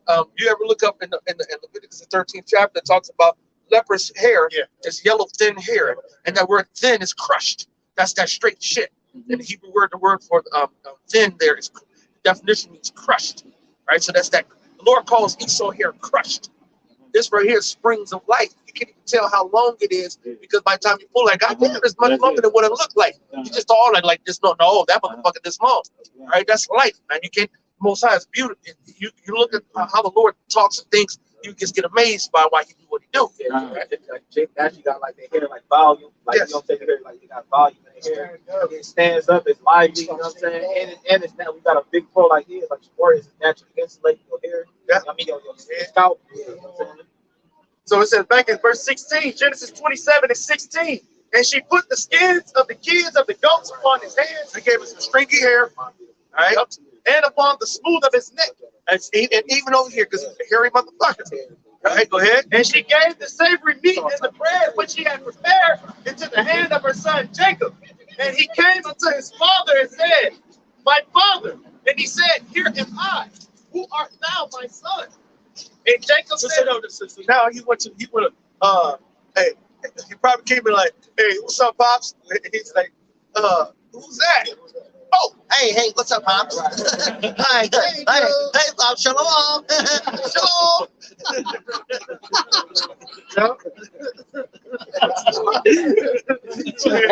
Making it simple too, because he had to fool it, because this is what made him doubt for a minute. Like, wait a minute. Go ahead. it says, he said, and Jacob said unto his father, I am Esau. Hey, I'm Esau. I shalom. Thy firstborn. I have done according as thou badest me. I did everything you said. Arise, I pray thee. Come on, get up, shalom. And eat of my venison, I got that bed. that thy soul may bless me. And Isaac said unto his son, how is it that thou hast found it so quickly, my son? You just left. Now you used to be gone for hours, man. I mean, you're kind of fast, but you ain't that fast. Right. Are you that thirsty? Yeah. Go ahead. And he said, because the Lord Yahawah, thy power, brought it to me. He said, the Lord set me up. He was right there. I was like, wow. And Isaac said unto Jacob, come near, I pray thee, that I may feel thee, my son. And I said, now, why would he say that? Because he started getting skeptical. He said, wait a minute. First of all, nigga, you won't ever come back this fast. Your ass be the long. I be getting mad how long you been gone. That motherfucker be gone. I be like, goddamn, he'll be back in about a couple hours. This nigga came back at nightfall. Like, goddamn. But he always got that good. So I'll be cool. But wait a minute. You know what's spiritual about that? Just made me think about something. Like he noticed, like, 'cause that's the characteristic of like a Jake. He probably like he was lingering. That's why he ain't come. Like, how did he come back so fast? Because he know that Jake naturally lingered. You know what I'm saying? And that's I saw, brother. That's in the book of Genesis. We go to the 19th chapter. It said before the angels got by, and then it said the word linger. You know what I'm saying? It say linger. So And we all got that. We be like disperse, motherfucker, like take off the garment and think I said disperse. Oh yeah, God. So not disperse me, though. Let's get the fuck out and go across the street. You go ahead and do all that. Jake is always lingering, man. Like I said, because you can send Jake to the store And Jacob lingering between that little time. You know, it might take you like 5 minutes to go to the store. A little piece of ass, bro. But you know what I'm saying? He stopped by the toilet at the chick. He made an extra stop by the pool. You know what I'm saying? Start making bread with the motherfucking cash. Like, no, we're really the Israelites. Right. You would have said be back in 10 minutes. Yeah, nigga. bro. 30 minutes, say I was breaking bread. Yeah, Like, man. You know what I'm saying? Yeah, I'm tired. I'm trying to call a buddy like I'll be here in 5 minutes. It's actually turning to 15, 20, man. Like, Back in Genesis 27 and 21, and Isaac said unto Jacob, come near, I pray thee, that I may feel thee, my son, whether thou be my very son Esau or not. Come here, boy, because I said you're motherfucking fast. You ain't never fast. Your nigga, your voice sounds a little too masculine. It doesn't sound as nasally as usual. Come over here. I gotta check you out. Go ahead. And Jacob went near unto Isaac his father, and he felt him, and he said, the voice of is Jacob's voice, but the hands are the hands of Esau. Now, no matter how you're trying to change your voice, I hear Jacob. There's a little too much bass in that shit. but I feel your arms are not that stringy. I ain't never seen nobody with no stringy ass shit. That's stringy. That's stringy. Damn, your beard stringy. Well, maybe I'm wrong. Go ahead. And he discerned him not, because his hands were hairy. Okay. And his brother Esau's hands, so like it adds his brother Esau's hands. So he blessed him. Okay. And he said, art thou my very son Esau? Now, are you Esau? Are you bullshit? I feel the hair. Okay, because that was weird to me. I ain't never seen that. All right, and I feel the stringiness, but your voice is kind of funny. Go ahead. And he said, I am. Okay. And he said, bring it near to me, and I will eat of my son's venison, that my soul may bless thee. And he brought it near to him and did eat. And he brought him wine and he drank. Oh, that's the motherfucker right here. That's the motherfucker right here. That's how I like it. That's it. I'm mad at your ass. You don't always take a fucking forever all this goddamn time. And now I'm about to die. You're gonna bring my champagne. Shit, this motherfucker fine. Right? Go ahead. And verse 26, and his father Isaac said unto him, come near now and kiss me, my son. So he said, come over here and give me a hug. Give me a kiss. Yep. Go ahead. And he came near and kissed him, and he smelled the smell of his raiment. So now this tell you that even still, after he ate some, he still had another test. Show you how cold Jake is. The Lord put that spirit in us. Even if we feel like we're going like, okay, he must be cool. That if it's still not, all the way the Most High say, the motherfucker's still like, yeah, come on here and kiss him. Yeah. Damn, that's him. Yeah, that's him. He said, okay, he did the hair test, right? He did the other test. Now he said, let me get the smell test, because this motherfucker funky as hell. Always smell like outside. God damn it, I can smell him about a mile. When the wind downwind, I smell his ass about a couple miles away. Right? Go ahead. It says, and he came near and kissed him, and he smelled the smell of his raiment, and he blessed him, and said, see, the smell of my son is as the smell of the field, which the Lord Yahawah hath blessed. Therefore, power give thee of the dew of heaven and the fatness of the earth. He said, I'm going to give you the fatness. The fatness of the earth and the dew of heaven is, you can't get no greater blessing than that. Everywhere. That's everything. All right, that's why the scriptures, it says, everywhere your feet, you find this fine. It says, everywhere the soles of your feet shall tread shall be yours. All right, so we over here in Cleveland, it's ours. We was over there, somebody get to back it up. He said, we over in East Cleveland, it's ours. I went over to Scotland, that's ours. There's brothers out in Amsterdam, that's ours. You got brothers in Australia, that's ours. You got brothers in South America, that's ours. You got brothers in Alaska, that's ours. We got brothers everywhere. No matter where Israelite feet touch, it's ours. This means this whole planet, man. Matter of fact, it really means existence, because 1 John 1:1 says, that which that we have heard, that which we have seen with our own eyes, that which our hands have what? Handled of the words of what? Life. So guess what? We've done touched every damn thing. Everything is ours. Why? Because the Lord gave it to us. Right? To say, if the world be now made for our sakes, why do we not possess an inheritance in the first world? Hey, real quick, the brother got a precept. I'm coming back. Joshua chapter 1, verse 3. Every place that the sole of your foot shall tread upon, that have I given unto you, as I said unto Moses, from the wilderness and this Lebanon, even unto the great river, the river Euphrates. all the land of the Hittites, and until the great sea, toward the going down of the sun, shall be your coast. So he said, everywhere your feet tread. There's another one I think it's in Deuteronomy as well. It said, you got that one? Go ahead, brother. Deuteronomy 11. Perfect. Deuteronomy 11. You can't script this, bro. The Lord scripted it. This is Deuteronomy 11 and 24. Every place where the soles of your feet to tread will be yours, from the wilderness to Lebanon, from the river Euphrates, even unto the uttermost sea. So To the uttermost sea? We're the uttermost right now. Okay? That's everything. All right? If I could chime in and say, because in that last verse, Brother read, he said to the going down of the sun. So they already named that they was in the east. The going down of the sun sets in the west. So as far as you can see, like he said, the uttermost sea, the uttermost river, the uttermost land where we dwell now, all of this is ours, man. And he gave that up for a morsel of meat. All right? But that is back to symbolic to what Jake is giving up right now. Yeah. For what? For some hog maws? For some hot country curls? For some GMO food? They give you inflammation. Right. Yep. And it going to show you too as a spiritual thing when Esau took that, because it show you his nature, man. He's about instant now, hungry, wide awake. That's his whole mindset. Instant gratification. He's not with longevity. And you know what I'm saying? Yeah, delayed gratification. Yeah, patience. He don't possess those characteristics. That's why he's trying to, with this system that he sets up, everything is instant, man. You got instant oatmeal, you got instant dish, you got instant rice, microwave. This society is based like that, man. That's why what he's about to do, he's about to implement that MOTB. The MOTB, what it's gonna do, it's gonna give you what? Instant gratification. He's telling people in these articles and these news things, like if you want to learn another language, guess what? If you get this, you can get this little 30 seconds. You can learn it tomorrow. Yeah. They show you that adventures, man. You got that download, man.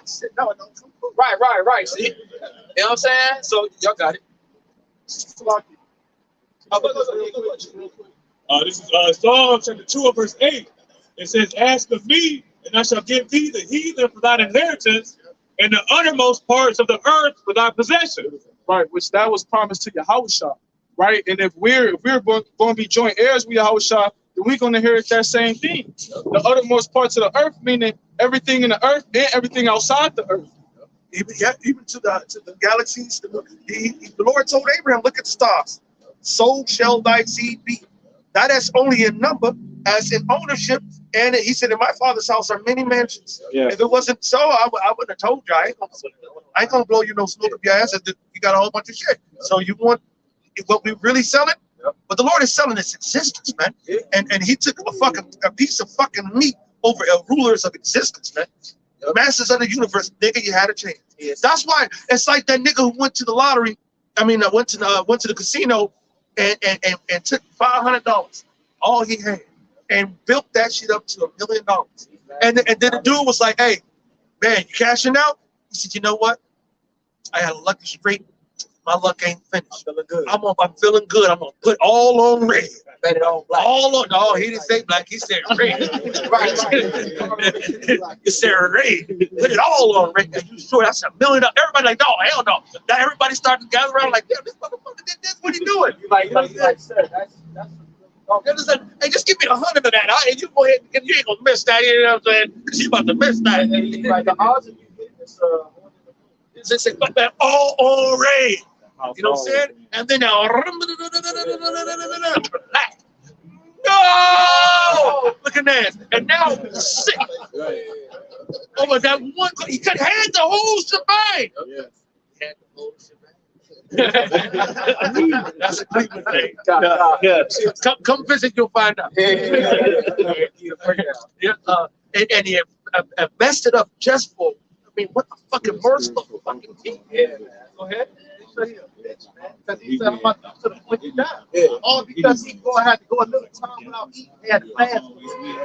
And the food would have been done with about 30 minutes, 20, 30 minutes. All right? This back in Genesis 27. More than was done. Oh, that was it. Okay, go ahead. Genesis 27:28. Therefore, power give thee of the dew of heaven and the fatness of the earth and plenty of corn and wine. And this is him blessing Jacob disguised as Esau. That's right. And that means plenty of corn and wine. So I'm gonna give you the knowledge, wisdom, understanding. I'm giving you the elements. I'm giving you the dew of heaven, the best of heaven, the best of earth. I'm giving you power. I'm giving you rulership. I'm giving you everything. I'm giving you all. I'm asking the Most High to give you everything. All right. Go ahead. It says, verse 29, let people serve thee. It said, let you have slaves. Yep. Let you be the ruler. When you said people serve, they said, you're going to be the king. Yep. You're going to be the ruler. You're going to be the governor. All right. You're going to be the boss. Yep.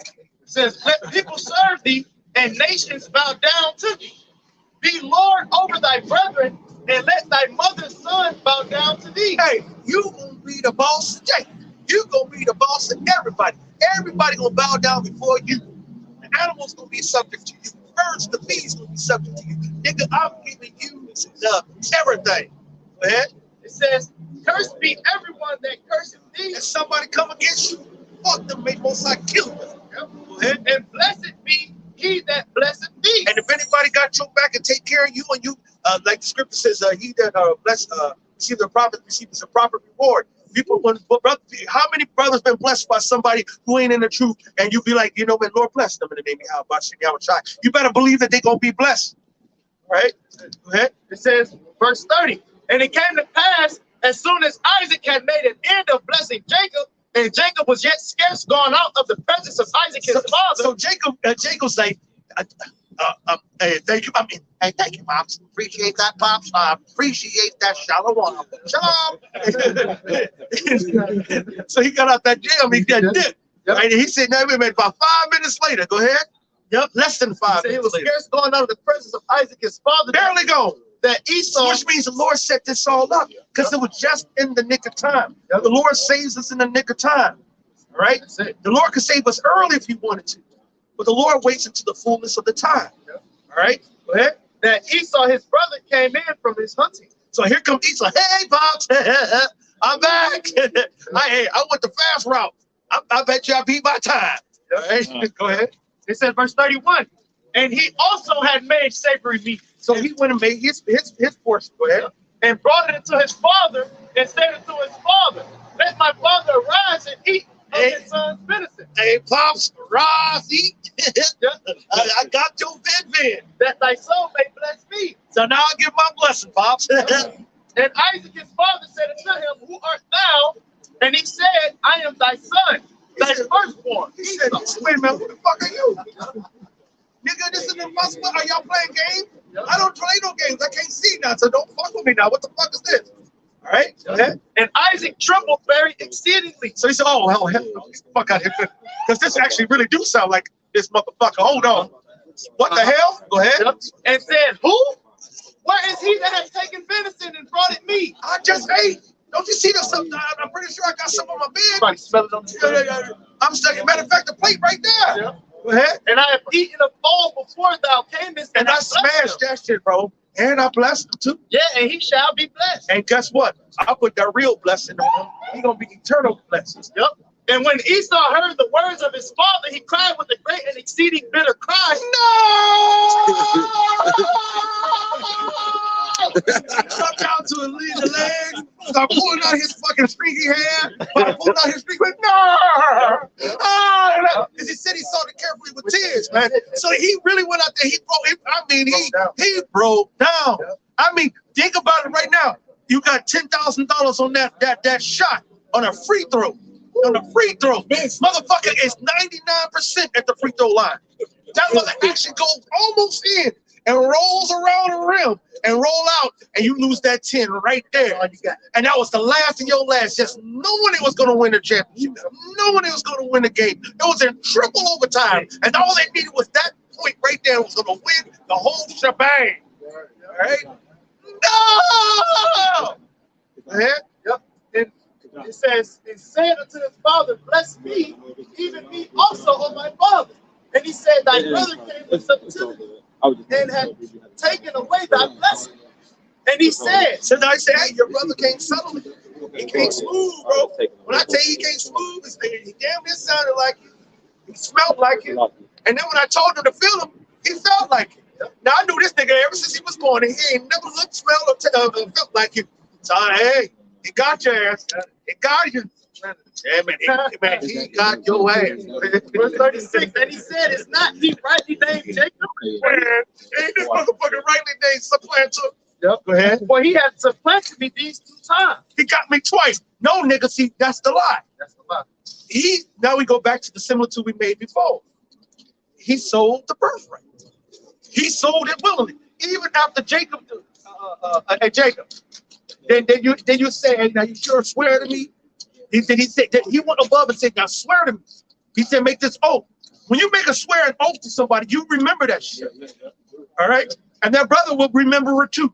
Hey, brother, remember I said, "Yeah, your old man wife." All right, because we made a lot of wicked contracts back in the day, but we held that shit up too to the best of our wicked ability. That shit fucked up. Niggas will keep their fucking word, man. All right, so he was like, "Hey," and you know how, if you know symbolism of oaths, especially back in the day, you put your hand and under the thigh of that man. That's them in by his ball sack. You know what I'm saying? That was like serious business. You let nobody get to that speed. All right. So when somebody make that oath, that was like, no, this is oath. And back in the day, all you had was your word. If you don't keep your word, you're full of shit. Then nobody will ever strike another deal with you. Say, no, this nigga always break his word. I'm not doing that shit. I'm not gonna break it this time. I ain't gonna break. No, nigga, I'm not playing that game. All right.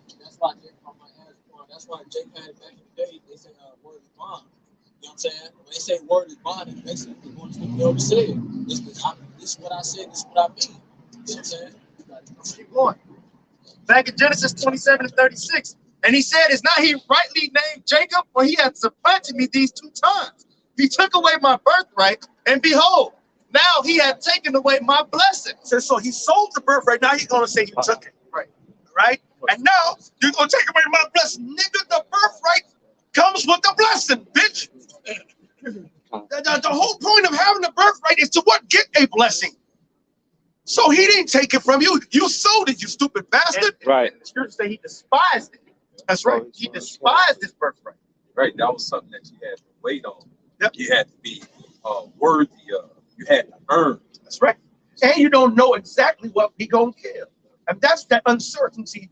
It was part of why he didn't have a lot of faith in it. See, now we don't know exactly what the Lord gonna give us. How many planets the Lord got for you, Big Kazan? How many bitches the Lord got for you stored in the kingdom? Do you care how many? As long as you get it. Excuse me? See, and then that's the spirit of a righteous man. Go ahead. Yeah, it says, "I have not seen, ear have not heard, nor has it entered into the mind of man." 1 Corinthians 2:9. That's it. That's it. You was about to say something? Small. Oh, okay. But serious, the floor's open. Yes, sir. That's it. Where you was? Okay. Scripture say that our lives have been hid with Yahawashi Mashiach. You know what I'm saying? And then our lives have been hid. That's right. So we don't know. All we know is that he made a bunch of promises. He said we're gonna have eternal life. I want that. Yep. He said we're gonna have new bodies. I want that. He said we're gonna have spiritual power. I definitely want that. He said that we're gonna be in the inner sanctum of YAHWASHI Yahushua. Him need that. Yep. He said we're gonna be in the presence of YAHWASHI Yahushua. Him really need that. He said we're going to rule in righteousness for eternity. Oh, him really want and need and beg for that. God, man, you gotta get out there.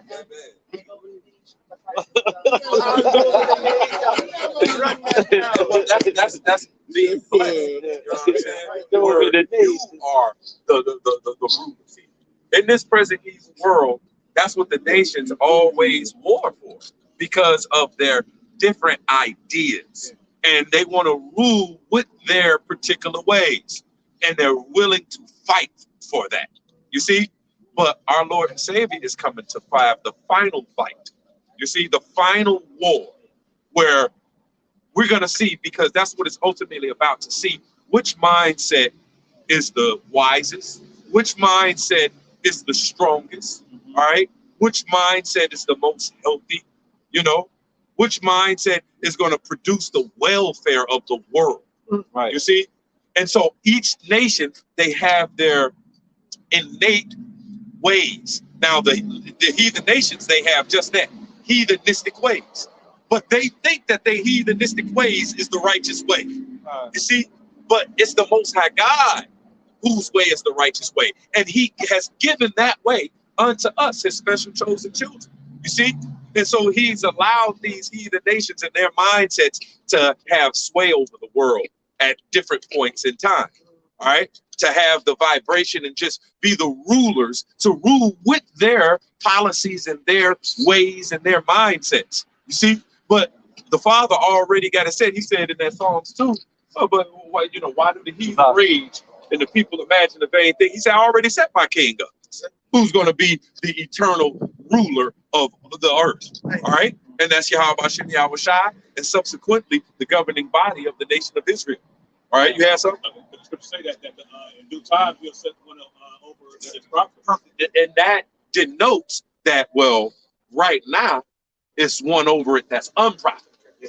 You see, if in due time he's going to set over the earth one that is profitable, that says that somebody that's ruling now it's not so profitable for the earth and those that's in it. That's why the scripture says when the righteous are in rulership, get out one. See, he was in his head and he was actually going to get it. You can't mess with the spirit, man. And just for a tidbit, the closer and closer we get to YAHWASHI, YAHWASHI, the deeper and deeper we're going to get into the spirit. We're going to start seeing shit when the Lord said we all see eye to eye.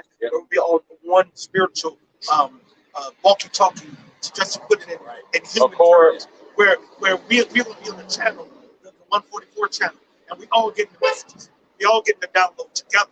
The Lord said, hey, I can, and all of us like, Shalom, all at the same time. I don't give a fuck if you're in Timbuktu. I don't give a fuck you got them at the zoo. All right? We're going to be like, oh, Shalom, it's time to make a move. Where you went, go to the such and such.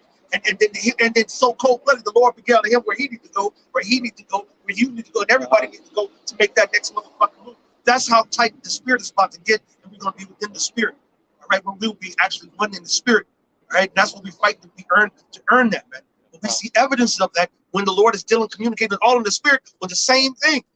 All right, that's power right there. That's spiritual power. That's not our power. That's the Lord's power, and He's giving us that earnest that we talked about earlier. That's that little down payment of the spirit, and that's what we get a little glimpse of, man. Yep, a glimpse of the payment, like we were talking about earlier, that the ultimate payment is what the apostle asked of the Lord. He said, we have forsaken all and followed thee. What we going to get? What's our payment? Right. You know what I'm saying? Well, he said you're going to be sitting on 12 thrones. Everything. Judging the 12 tribes. You're getting everything. You go into that word judge, it goes into ruling. That's right. And that goes to the promises that was given to us. He said, you're going to get the dew of heaven and the fat of the earth. He said, all people going to bow down before you. You're going to be the head. That's rulership. That's it. So here it is. We make our bodies a living sacrifice now. No matter what you had or what you hadn't or where you was in life, you know, I don't give a fuck. We make our bodies a living sacrifice. Our daily food. You see, I know a young man right before us who made a great sacrifice. You know, who was, you know, flourishing in this world. You know what I'm saying? Yes. But gave it all up, all right, to serve YAHWASHI, YAHWASHI. Riches and riches. And fame. Yeah. But you know what? Motherfuckers wouldn't even know it. But guess what he did? Rulership. You know what I'm saying? We don't have it until we get the blessing, until it's finalized. That's we got the promise of it. But until that Lord say, well done, my good and faithful servant. Yep. Now you like that gold crown with this gold platinum. And there's a little, hey, this is, I ain't show the earth this metal. This is just one metal. Wow. Right. This is what's better than gold. Motherfucker thought gold was if gold was the best, why have you walking on?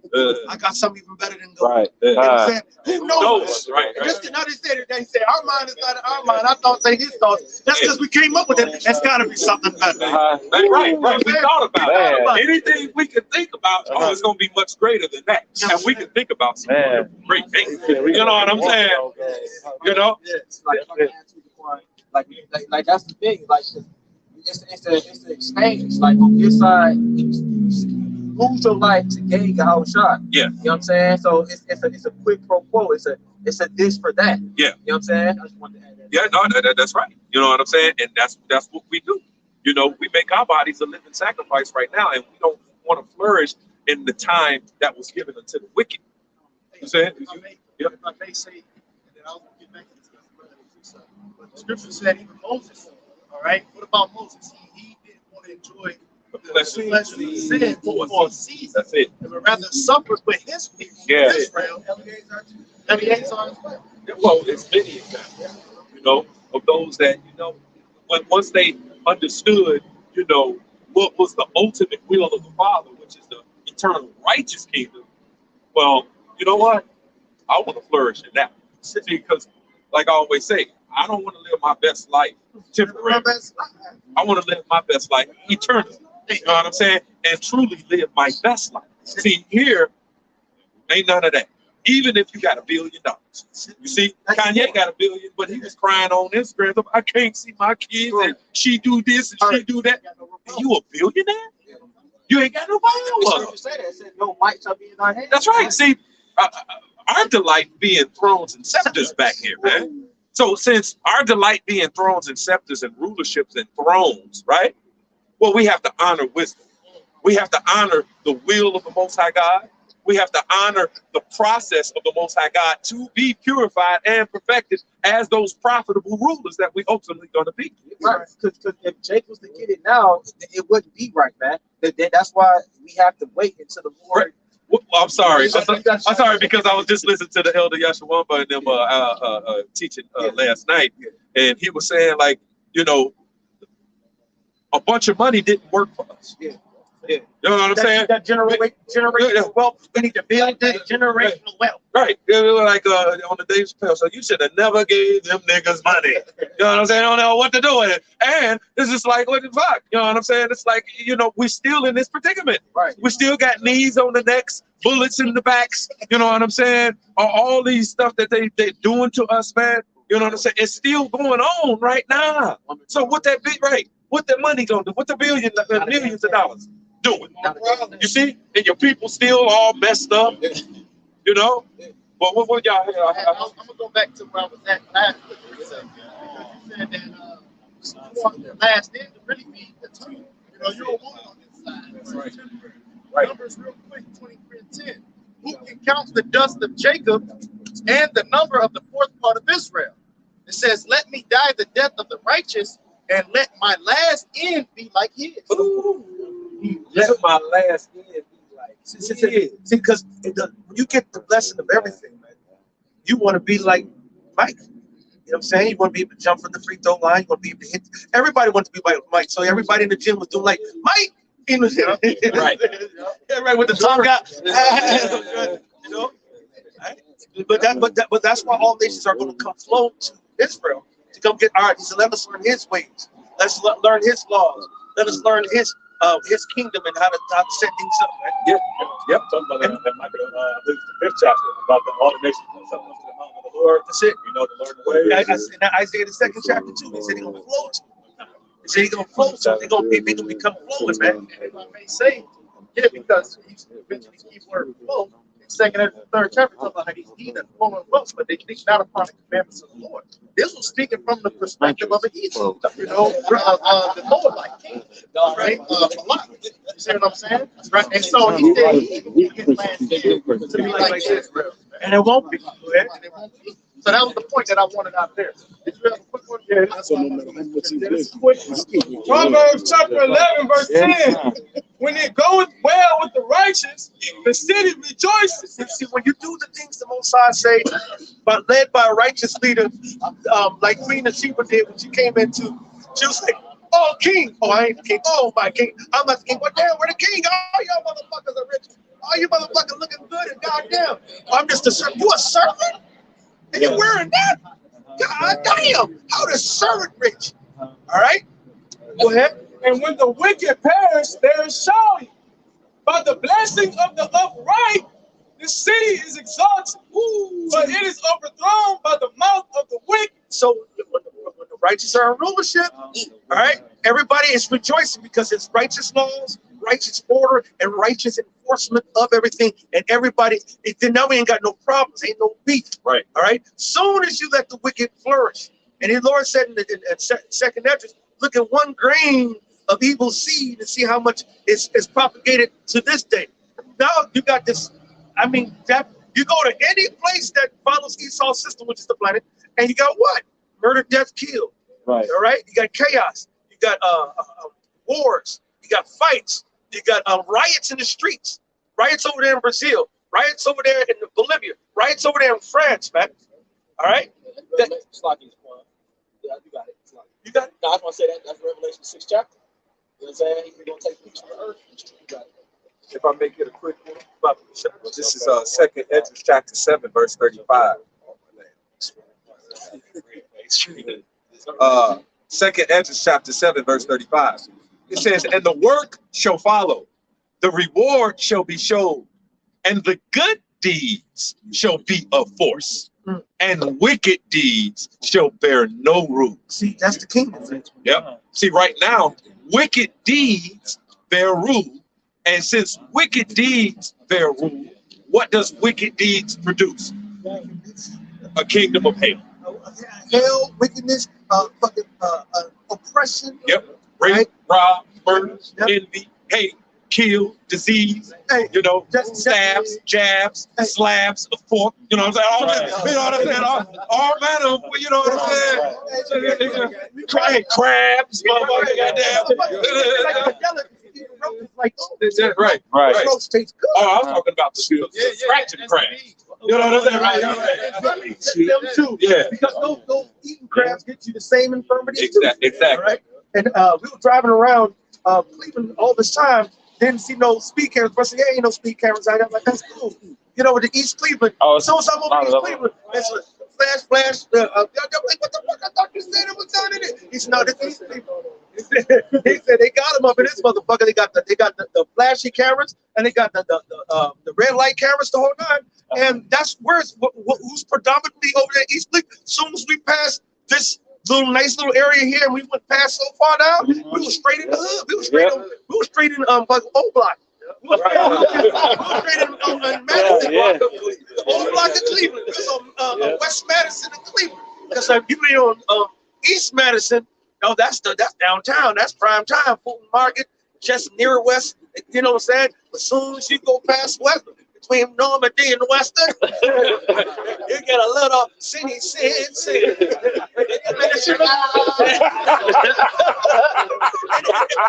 down there. It's full of oppression. Man, and then the whole vibration was messed up. The streets fucked up. The house is fucked up, dilapidated. How I can see inside the house from the outside. Right. You know what I'm saying? I'm literally like, damn, that used to be a diner room right now, right? And it's dilapidated. There'll be no more of that bullshit with the Most High sets of the righteous kingdom, man. And takes down this wicked queen, man. All right, let's get back to Genesis 27 and 36. And he said, is not he rightly named Jacob? For he has supplanted me these 2 times.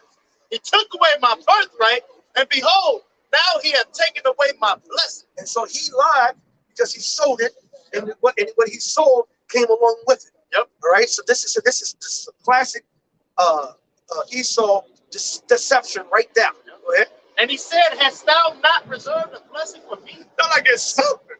Can I get something, please? Yep. Anything. And he was, man, when he said something, man, he was crying, bro. When I say he was crying, he was snotting. All right. He probably, to this day he ain't crying like that. Go ahead. And Isaac answered and said unto Esau, behold, I have made him thy Lord. I told him, man, bro, when I say he the boss, I said he running everything. I said, your brothers too. So, nigga, you're going to have to bow down to him eventually. Sorry, bro. And all his brothers. Why the fuck did you sell it? What the fuck was you thinking? Well, at the end of the day, it was all through the Spirit. You know what I'm saying? It was all through the Spirit. It was the Father. You know what I'm saying? That's it. So he had to sell it. That's it. You know what I'm saying? And we mentioned that earlier. So reaffirming it. It's all through the Spirit.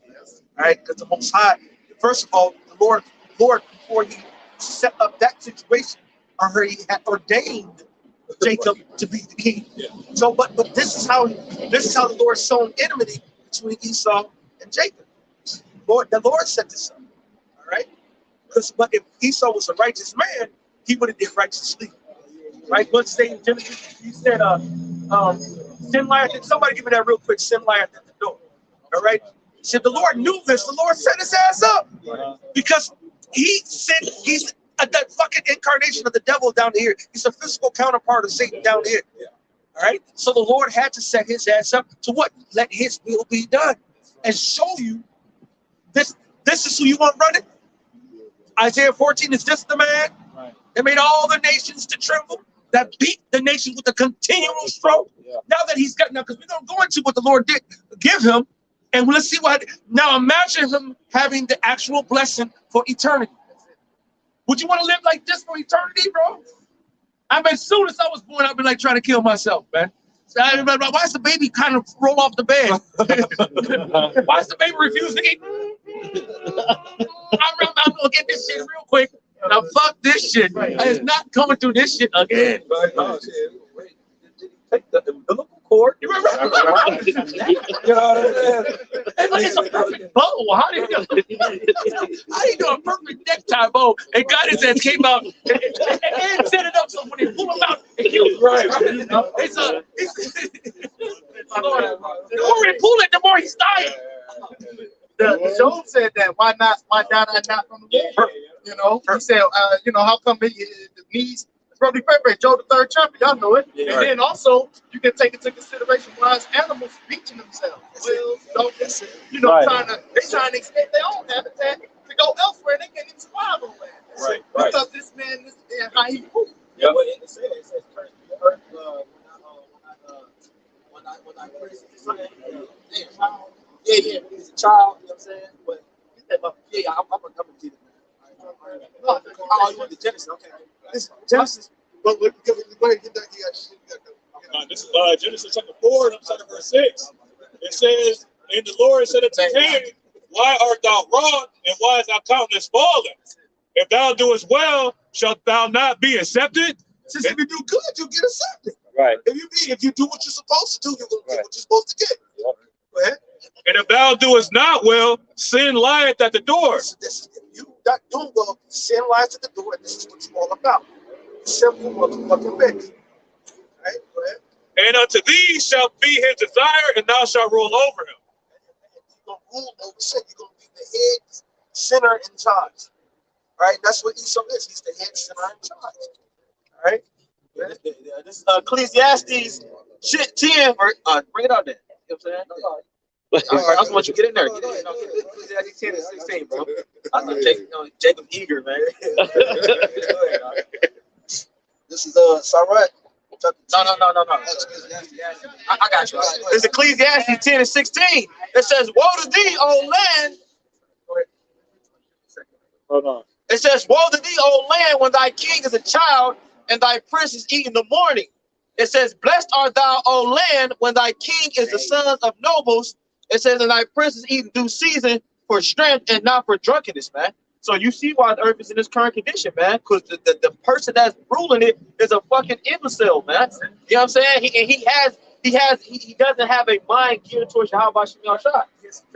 Yeah, so what do you do with a person like that? And he has no boundaries for his wickedness, man. That's why I say he has a child mind. See, if I take a 5-year-old and take him into the candy store, and I say, look, you can have whatever you want. I'll be back in an hour. Within that hour, this nigga's gonna had ate and consumed over as much candy as stuffed all his pockets, everything. It's gonna be blue. Yes. Red. Yes. And then he's gonna be crying that he got a headache and that he got a tummy ache because he done went out of balance. And but I guarantee, even though he feel that way, he's still gonna have candy stuffing right out of his pockets, out of his ass, out of his goddamn he got a whole bunch of candy because he have no restraint. Esau has no restraint. Right? He's that's why his motto is "Do as thou wilt." That's why, like Mark had brought out in Hebrews, that he's a profane person, meaning outside the temple. You know, because he has no moral compass. Yep. And he'll do anything. Like I said, it's like he's a basis. Yeah. The Heavenly Father designed him to be the way that he is. All right? He can't get right. Right? Exactly. Keep right. Can't get right himself. Back in himself. 27 and 37. And Isaac answered and said unto Esau, behold, I have made him thy Lord, and all his brethren have I given to him for servants. And with corn and wine have I sustained him. And what shall I do now unto thee, my son? And Esau said unto his father, hast thou but one blessing, my father? Bless me, even me also, O my father. And Esau lifted up his voice and wept. And Isaac his father answered and said unto him, Behold, That's some belief for that tears. He cried and cried and said, give me something. Give me something, anything. I just say anything. There's got to be something left over. Father kept me with tears. He called the face of repentance. I forgive me earlier, but I got something. Okay, so let's see what he got. And Isaac his father answered and said unto him, Behold, thy dwelling shall be the fatness of the earth and of the dew of heaven from above. And by thy sword shalt thou live. So I'm gonna give you the top stuff now. I'm gonna give you this, instead of giving you the eternal heavens and earth, I'm gonna give you the heavens and earth now. You gonna be the man now. Okay? But you're gonna have to be the man by what you do the most. Go give me that venison, that van, you got me?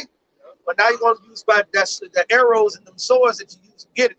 You're gonna have to live like that. But I'm gonna make sure that you get everything right now. Right. Go ahead. It says, and by thy sword shalt thou live. So for all the time that America from South funded, it started off the war by bringing over boats, ships over to the Americas, and taking over Native American Indian land, taking over so-called Mexicans land, taking over the Seminole Indians land, the 12 tribes from south to north, all that.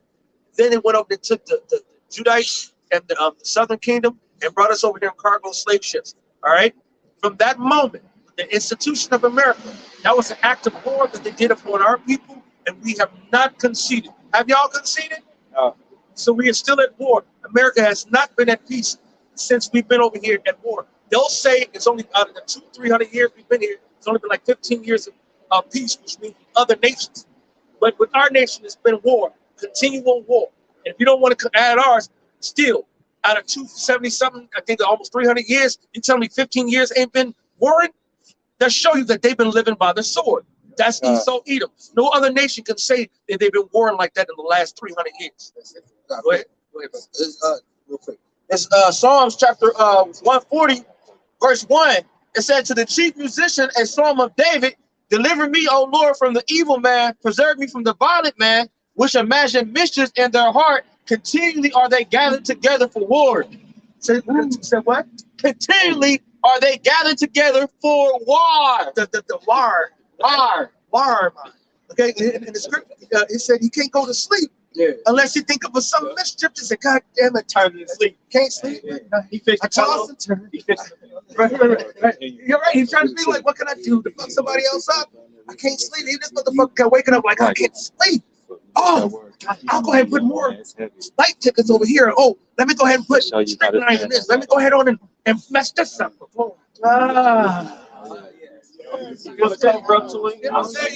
Cuddle up with the shit, man. That's his nature. Yeah.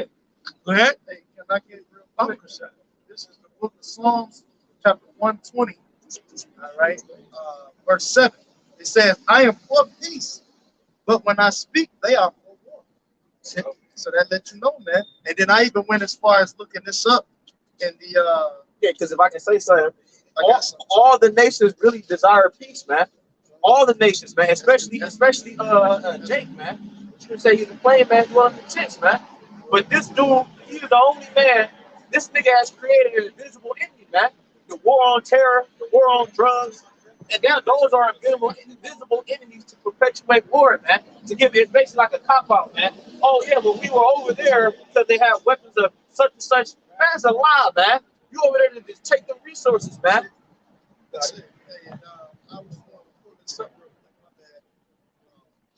If you don't think this is from transitionallive.com. It says the U.S. has been at war 225 out of 243 years since 1776. Which, if you were to look that up, that's like 80 to 90%. You know, at the time that they've been a country, they've been at war. Majority of the time. The vast majority of the time. Right. Because he's got the blessing of the sword. Yeah. He on the offense. He's on the offense, man. Don't let this man deceive you that he's on the defense, man. He always try to play the victim, man. That's why he getting on certain individuals who speak out against Palestine and Yemen and all the places that's being, pretty much terrorized by his terrorism, if you will. You know, he demonized those. But this is back in Genesis, and then you quoted earlier Revelation 6 and 4 about how his whole purpose, he was given the blessing of sword if he wanted to now, and his whole purpose is to take peace from the earth. Genesis 27 and 38. It says, and Esau said unto him, it says, hast thou but one blessed? My father blessed me, even me also, my father. And Esau lifted up his voice and wept. And Isaac his father answered and said unto him, behold, thy dwelling shall be the fatness of the earth and of the dew of heaven from above. So he's living in his voluptuous now. He's in his penthouse now. He's jet setting over the earth. He's got these councils of relations. All you think the Rothschilds, you know, the Rockefellers and the DuPonts, you think that they have all the problems that we have? No, man. They live deliciously. They're not in trouble as other men. They that's right to say. And I'm thinking about how in the inner city they got people on top of each other. You're talking about not building house to house, right? That's exactly what I was about to point out. This is house to house, apartments. That shouldn't exist. You see what I'm saying? Even this, as tall as it is, it shouldn't exist. Okay, but he got everybody in the inner city, so he can have the fatness on the outskirts. Right. So he got all the land, all the resources. When I brought up the article to you when you first got here about how they said whites are mainly to blame for air pollution, but blacks and Hispanics bear the burden because we're in the inner city breathing that in. But when you go on these outskirts, they got the big trees, the big lawns, hella trees. You know what I'm saying? I documented in Chicago. I used to get 400 miles to the gallon. Now I get about 3 something to the gallon. When I came out and I was running out of gas about a couple hours away, inside of Ohio, when it filled up, 456 to a full tank. I said I ain't even, the highest I seen in Chicago was like 411, 410, 415 to a full tank. I'm like, damn, this is super gas, right? So I said, goddamn, I took a picture of this. I might start documenting this because they're playing with the octane in the gas. Come back over here, ran out of gas, went and got some gas today. 330 to the full tank. They took 100 in the, and I said, well, this is Ohio, but guess what? We in the city where niggas at. Well, heavy concentration of niggas. They robbing the people out here. Even Esau and East Indian, Chinese, or whoever, y'all all getting robbed now because Esau he's putting the clamps down and there's a gas shortage. So guess what he's doing? He's getting the good gas to the Edomites that living out in the boonies, out there in the rural areas. An hour outside, you got great gas. As soon as you get over here, that's man, you got that watered down bullshit. I got the pictures of the shit to prove. 456 down to 331. It's over 100 gallons. 100 miles. You just robbed me from 100 miles. And you go divide that to how many miles you get an average to take. I got an SUV, and my guy made about 20. All right, that's 20, 40, 60, 81. That's 5 gallons, which would translate to about 5, 10, 15, 20, $25. That's like 20 bucks he just robbed me from. And then you time that, cars and people. Yes, that's millions of dollars. Y'all don't know the wretchedness of Esau. So back in Genesis 27, verse 39 again. And Isaac his father answered and said unto him, behold, thy dwelling shall be the fatness of the earth and of the dew of heaven from above, and by thy sword shalt thou live, and shalt serve thy brother, and it shall come to pass when thou shalt have the dominion. So he's going to have dominion for a while. Go ahead. That thou shalt break his yoke from off thy neck. Because we had the yoke, and we had him under the yoke. During the time of King David, he broke the yoke. And from that time that yoke was broken, it has never been he has not been garnered back and thorough. Right. The next time from that time where he was kind of pushed back was when we were ruling in the so-called Dark Ages, when we pushed his ass out to the Caucasus Mountains. All right. Go ahead. It says, and Esau hated Jacob because of the blessing wherewith his father blessed him. See, because now he was thinking, goddamn, that little funky little piece of a morsel of meat cost me this right here. This is what I lost, which goes back to what the elder had mentioned out earlier on how he was, Lord called him a fornicator for selling everything, rulership, for a morsel of fucking meat right now, going after your belly right now. That's why it's imperative for so-called Negro, Latino, Native American Indians to know what we have and what we're promised. You know, that's why the elders say, man, the brothers don't know what they're into. For these Nicholas to come against the apostles, to come against the men of the Lord, they're going for a little morsel of meat right now. Are you going for a morsel, or do you want the whole shebang? That's all the less. But the morsel or the whole shebang. You know what's beautiful about it all? I'm thinking about the fact that one, the food is about to be scarce. It's already scarce. So, you know, you labor for something that's soon about to be done away with anyway. And then on top of that, I'm thinking about the account, you know, with the wilderness. But I'm thinking about after our people fled from Egypt. You know, they said, hey, man, you brought us out to the wilderness to die. You know, told Moses that. You know, and they said, well, we could have remained in Egypt when we ate our bread to the poor. Yeah, the leaks and all that. You know, so here it is. You got people, you got individuals that don't want to get saved, man. So I'm gonna finish this verse and you got it. Genesis 27:41. And Esau hated Jacob because of the blessing wherewith his father blessed him. And Esau said in his heart, the days of mourning for my father are at hand. He said, the hell with this, man. Yeah. I'm about to go after him, man. Yeah. And you can see that still to this very day, man. That hatred that between Esau, the nation of Edom, so-called white people, and then Jacob, man. So-called Negroes all the way down. You can still see that hatred displayed, but more on his end, though. Bro, when you look at Jake, man, Jake really don't want no smoke with these Edomites, man. It's really, the contention is more so on his end, bro. Go ahead. I mean, but that's part of the curses too. The Lord said, if you have an evil eye to our wives and children, come from our bosom, our family, that's in Deuteronomy.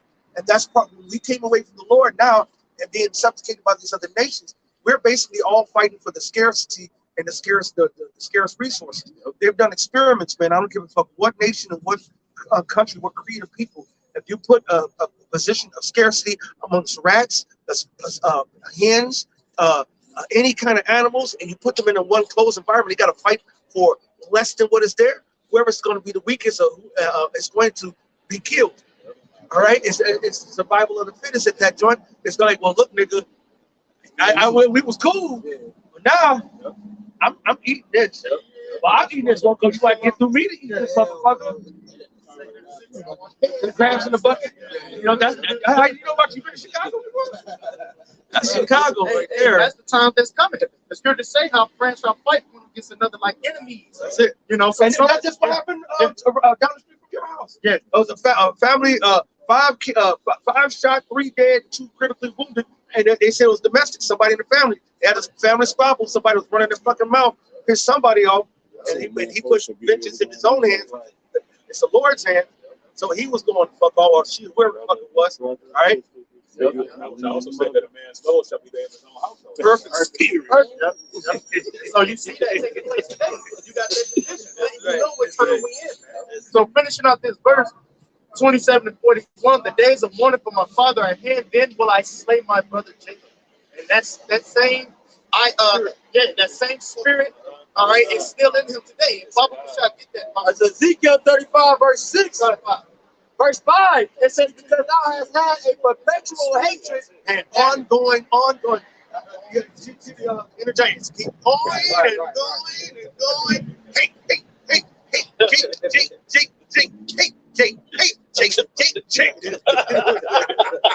Hey, so much that even over in Moab land, when Jake got off the train, they were saying, nigger. You know what I'm saying? And we ain't done shit to them. Exactly. Go ahead. It says, because thou hast had a perpetual hatred and hast shed the blood of the children of Israel by the sword of the floor, by the force of the sword, in the time of their calamity, and the time therein of iniquity had an end. Therefore, as I live, saith the Lord Yahweh, I will prepare thee unto blood, and blood shall pursue thee. It says, since thou hast not hated blood, even blood shall pursue thee. Period.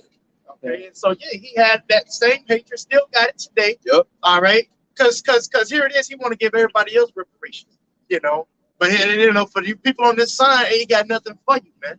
You see what I'm saying? That's showing that he still hates you. That's one of many signs. You can go ahead, it's a laundry list of signs that he hates you. But because he got that hatred, that perpetual hatred of long continuance, man. All right. Hey, the Lord said that his blood will pursue him. Go ahead. Obadiah, verse 10. Yep. It says, for thy violence against thy brother, it says, Jacob, shame shall cover thee, and thou shalt be cut off forever, man. Yeah. And that's what we're looking forward to, man. You got to be out of your damn mind, man. If you think that the way of living is cool, man. This man has a whole foot on your neck. He kill you every damn day. He poisoning you. He's putting your women against you. And you think we're gonna live in harmony in the kingdom of heaven, man? No, man. This man has to go, man. The scripture called him the border of wickedness, man. He is the source of all these problems among the earth, man. Because the world does not have to be like this, man. But because of this man is in this position, and then he hates YAHWASHI, he's taking that. Matter of fact, get that Revelation the 12th chapter, man. He shall make war with This is the thing, man. You got to understand. The problem with the world is the Edomite male, man, and woman, man. You know what I'm saying? But mainly that Edomite male, bro. What's that? And child. Yeah, and child, man. We can't forget about them damn demons. You know what I'm saying? But that's what we want. We want the Lord to eventually eradicate this man, which that will take place in the kingdom of heaven after that 1,000-year period, man. Mm-hmm. They gotta go, man. And you know what I'm saying? And for you, Jace, that on this side, if you think Esau is all cool, you know what I'm saying? I have no problem with the Edomite male. Well, guess what? The Lord gonna burn you here on this side. The 2/3. If you don't got a problem with this devil, he gonna destroy you right here, man. If you don't have a problem with them, that means you cool with what he do. No, I ain't cool with what he do. Then you come stand up against him. Right. Hold up, McCart. And then that ultimately means too, you don't understand the scriptures, man. Right. Because this man has set up an anti-Messiah system, man. You know what I'm saying? So that means if you call yourself like, I understand the Bible, I read it from niggas, because we got niggas that come up in that spirit. I read the Bible from front to back, and you still think this is cool? They're like, this man has put everything in this system. It's pitted against you, right? And it's done strategically, and it's designed like that, man. Because if this man was a righteous man, why is it bacon and all this other abominations in every damn restaurant, man? Why is women put in positions over men? Why you gotta ask yourself these things, man? He ain't right, man. And he won't get right, man. Can the leopard change his spot? Hell no. He's designed that way. He's inherently designed that way. I don't give a damn what you do, man. If it's an Edomite man or woman, you can't change him, man. He's designed that way. It's in his DNA. That's right. You got that leopard card here. This Isaiah 14:21. It says, prepare slaughter for his children, for the iniquities of their fathers, that they do not rise, nor possess the land, nor fill the face of the world with sins. And that's what's coming to the nation of Israel, Edom, man. You know, a slaughter to the whole nation, man, to his children, his offspring, you know, his descendants, man. You know, because these Edomites is the wicked, and the Lord is about to build a righteous kingdom. So if the Lord kingdom about to have an everlasting righteous kingdom, why is the wicked going to just be there, man? There's no point for them to be there. So it said prepare slaughter. And it said, for I will rise up against them, saith the Lord of hosts, and cut off from Babylon the name and village and son and nephew, saith the Lord. So hey, that's why the whole nation will get cut off, man. So it won't be you can't just kill, or you know what, to kill the elites, or just gonna kill the so-called bad Edomites. You know, because they gonna come back through the rest that you didn't kill. That's why the Lord told King Saul to kill them Amalekites. Man. You know, so to cover all of them off. You know, so they offspring won't continue. You know, but every Edomite is wicked. That's why we're destroyed. That's why it's called doom. Doom. Doom. He's gonna doom their destruction. The scripture says in Ecclesiastes 3:19, like the whole top of the wise, that which is past. Yeah. You know, so man, the Heavenly Father is going to require that that but YAHWASHI got over 2,000-year-old vendetta within that pierced him. And if you don't understand the spirit of the Lord, man, you stick right? That whole Martin Luther King spirit of man, I'm going to do. Fuck you. Right? You're not come over here and kill me, beat me, hang me, rape me, rob me. All right? Impregnate my sisters, my wife, my daughters, do all the kind of ratchetness. And I'm like, I forgive you. Yeah. That's some Esau bullshit. Does Esau forgive you for breaking so-called infractions on his ass? This motherfucker got his ass got a perpetual hatred over the birthright that he sold. Fuck. This mother has no mercy. Yes, I was gonna say that, you know, the Jakes here, they always say, you know, that happened in that time, you know, I'm living good, you know, so you know they don't have the. Since you say that, Revelation 3:17. No, that was it. That was the point. You know, like your Revelation 3:17. Let's see how you really living in these times, man.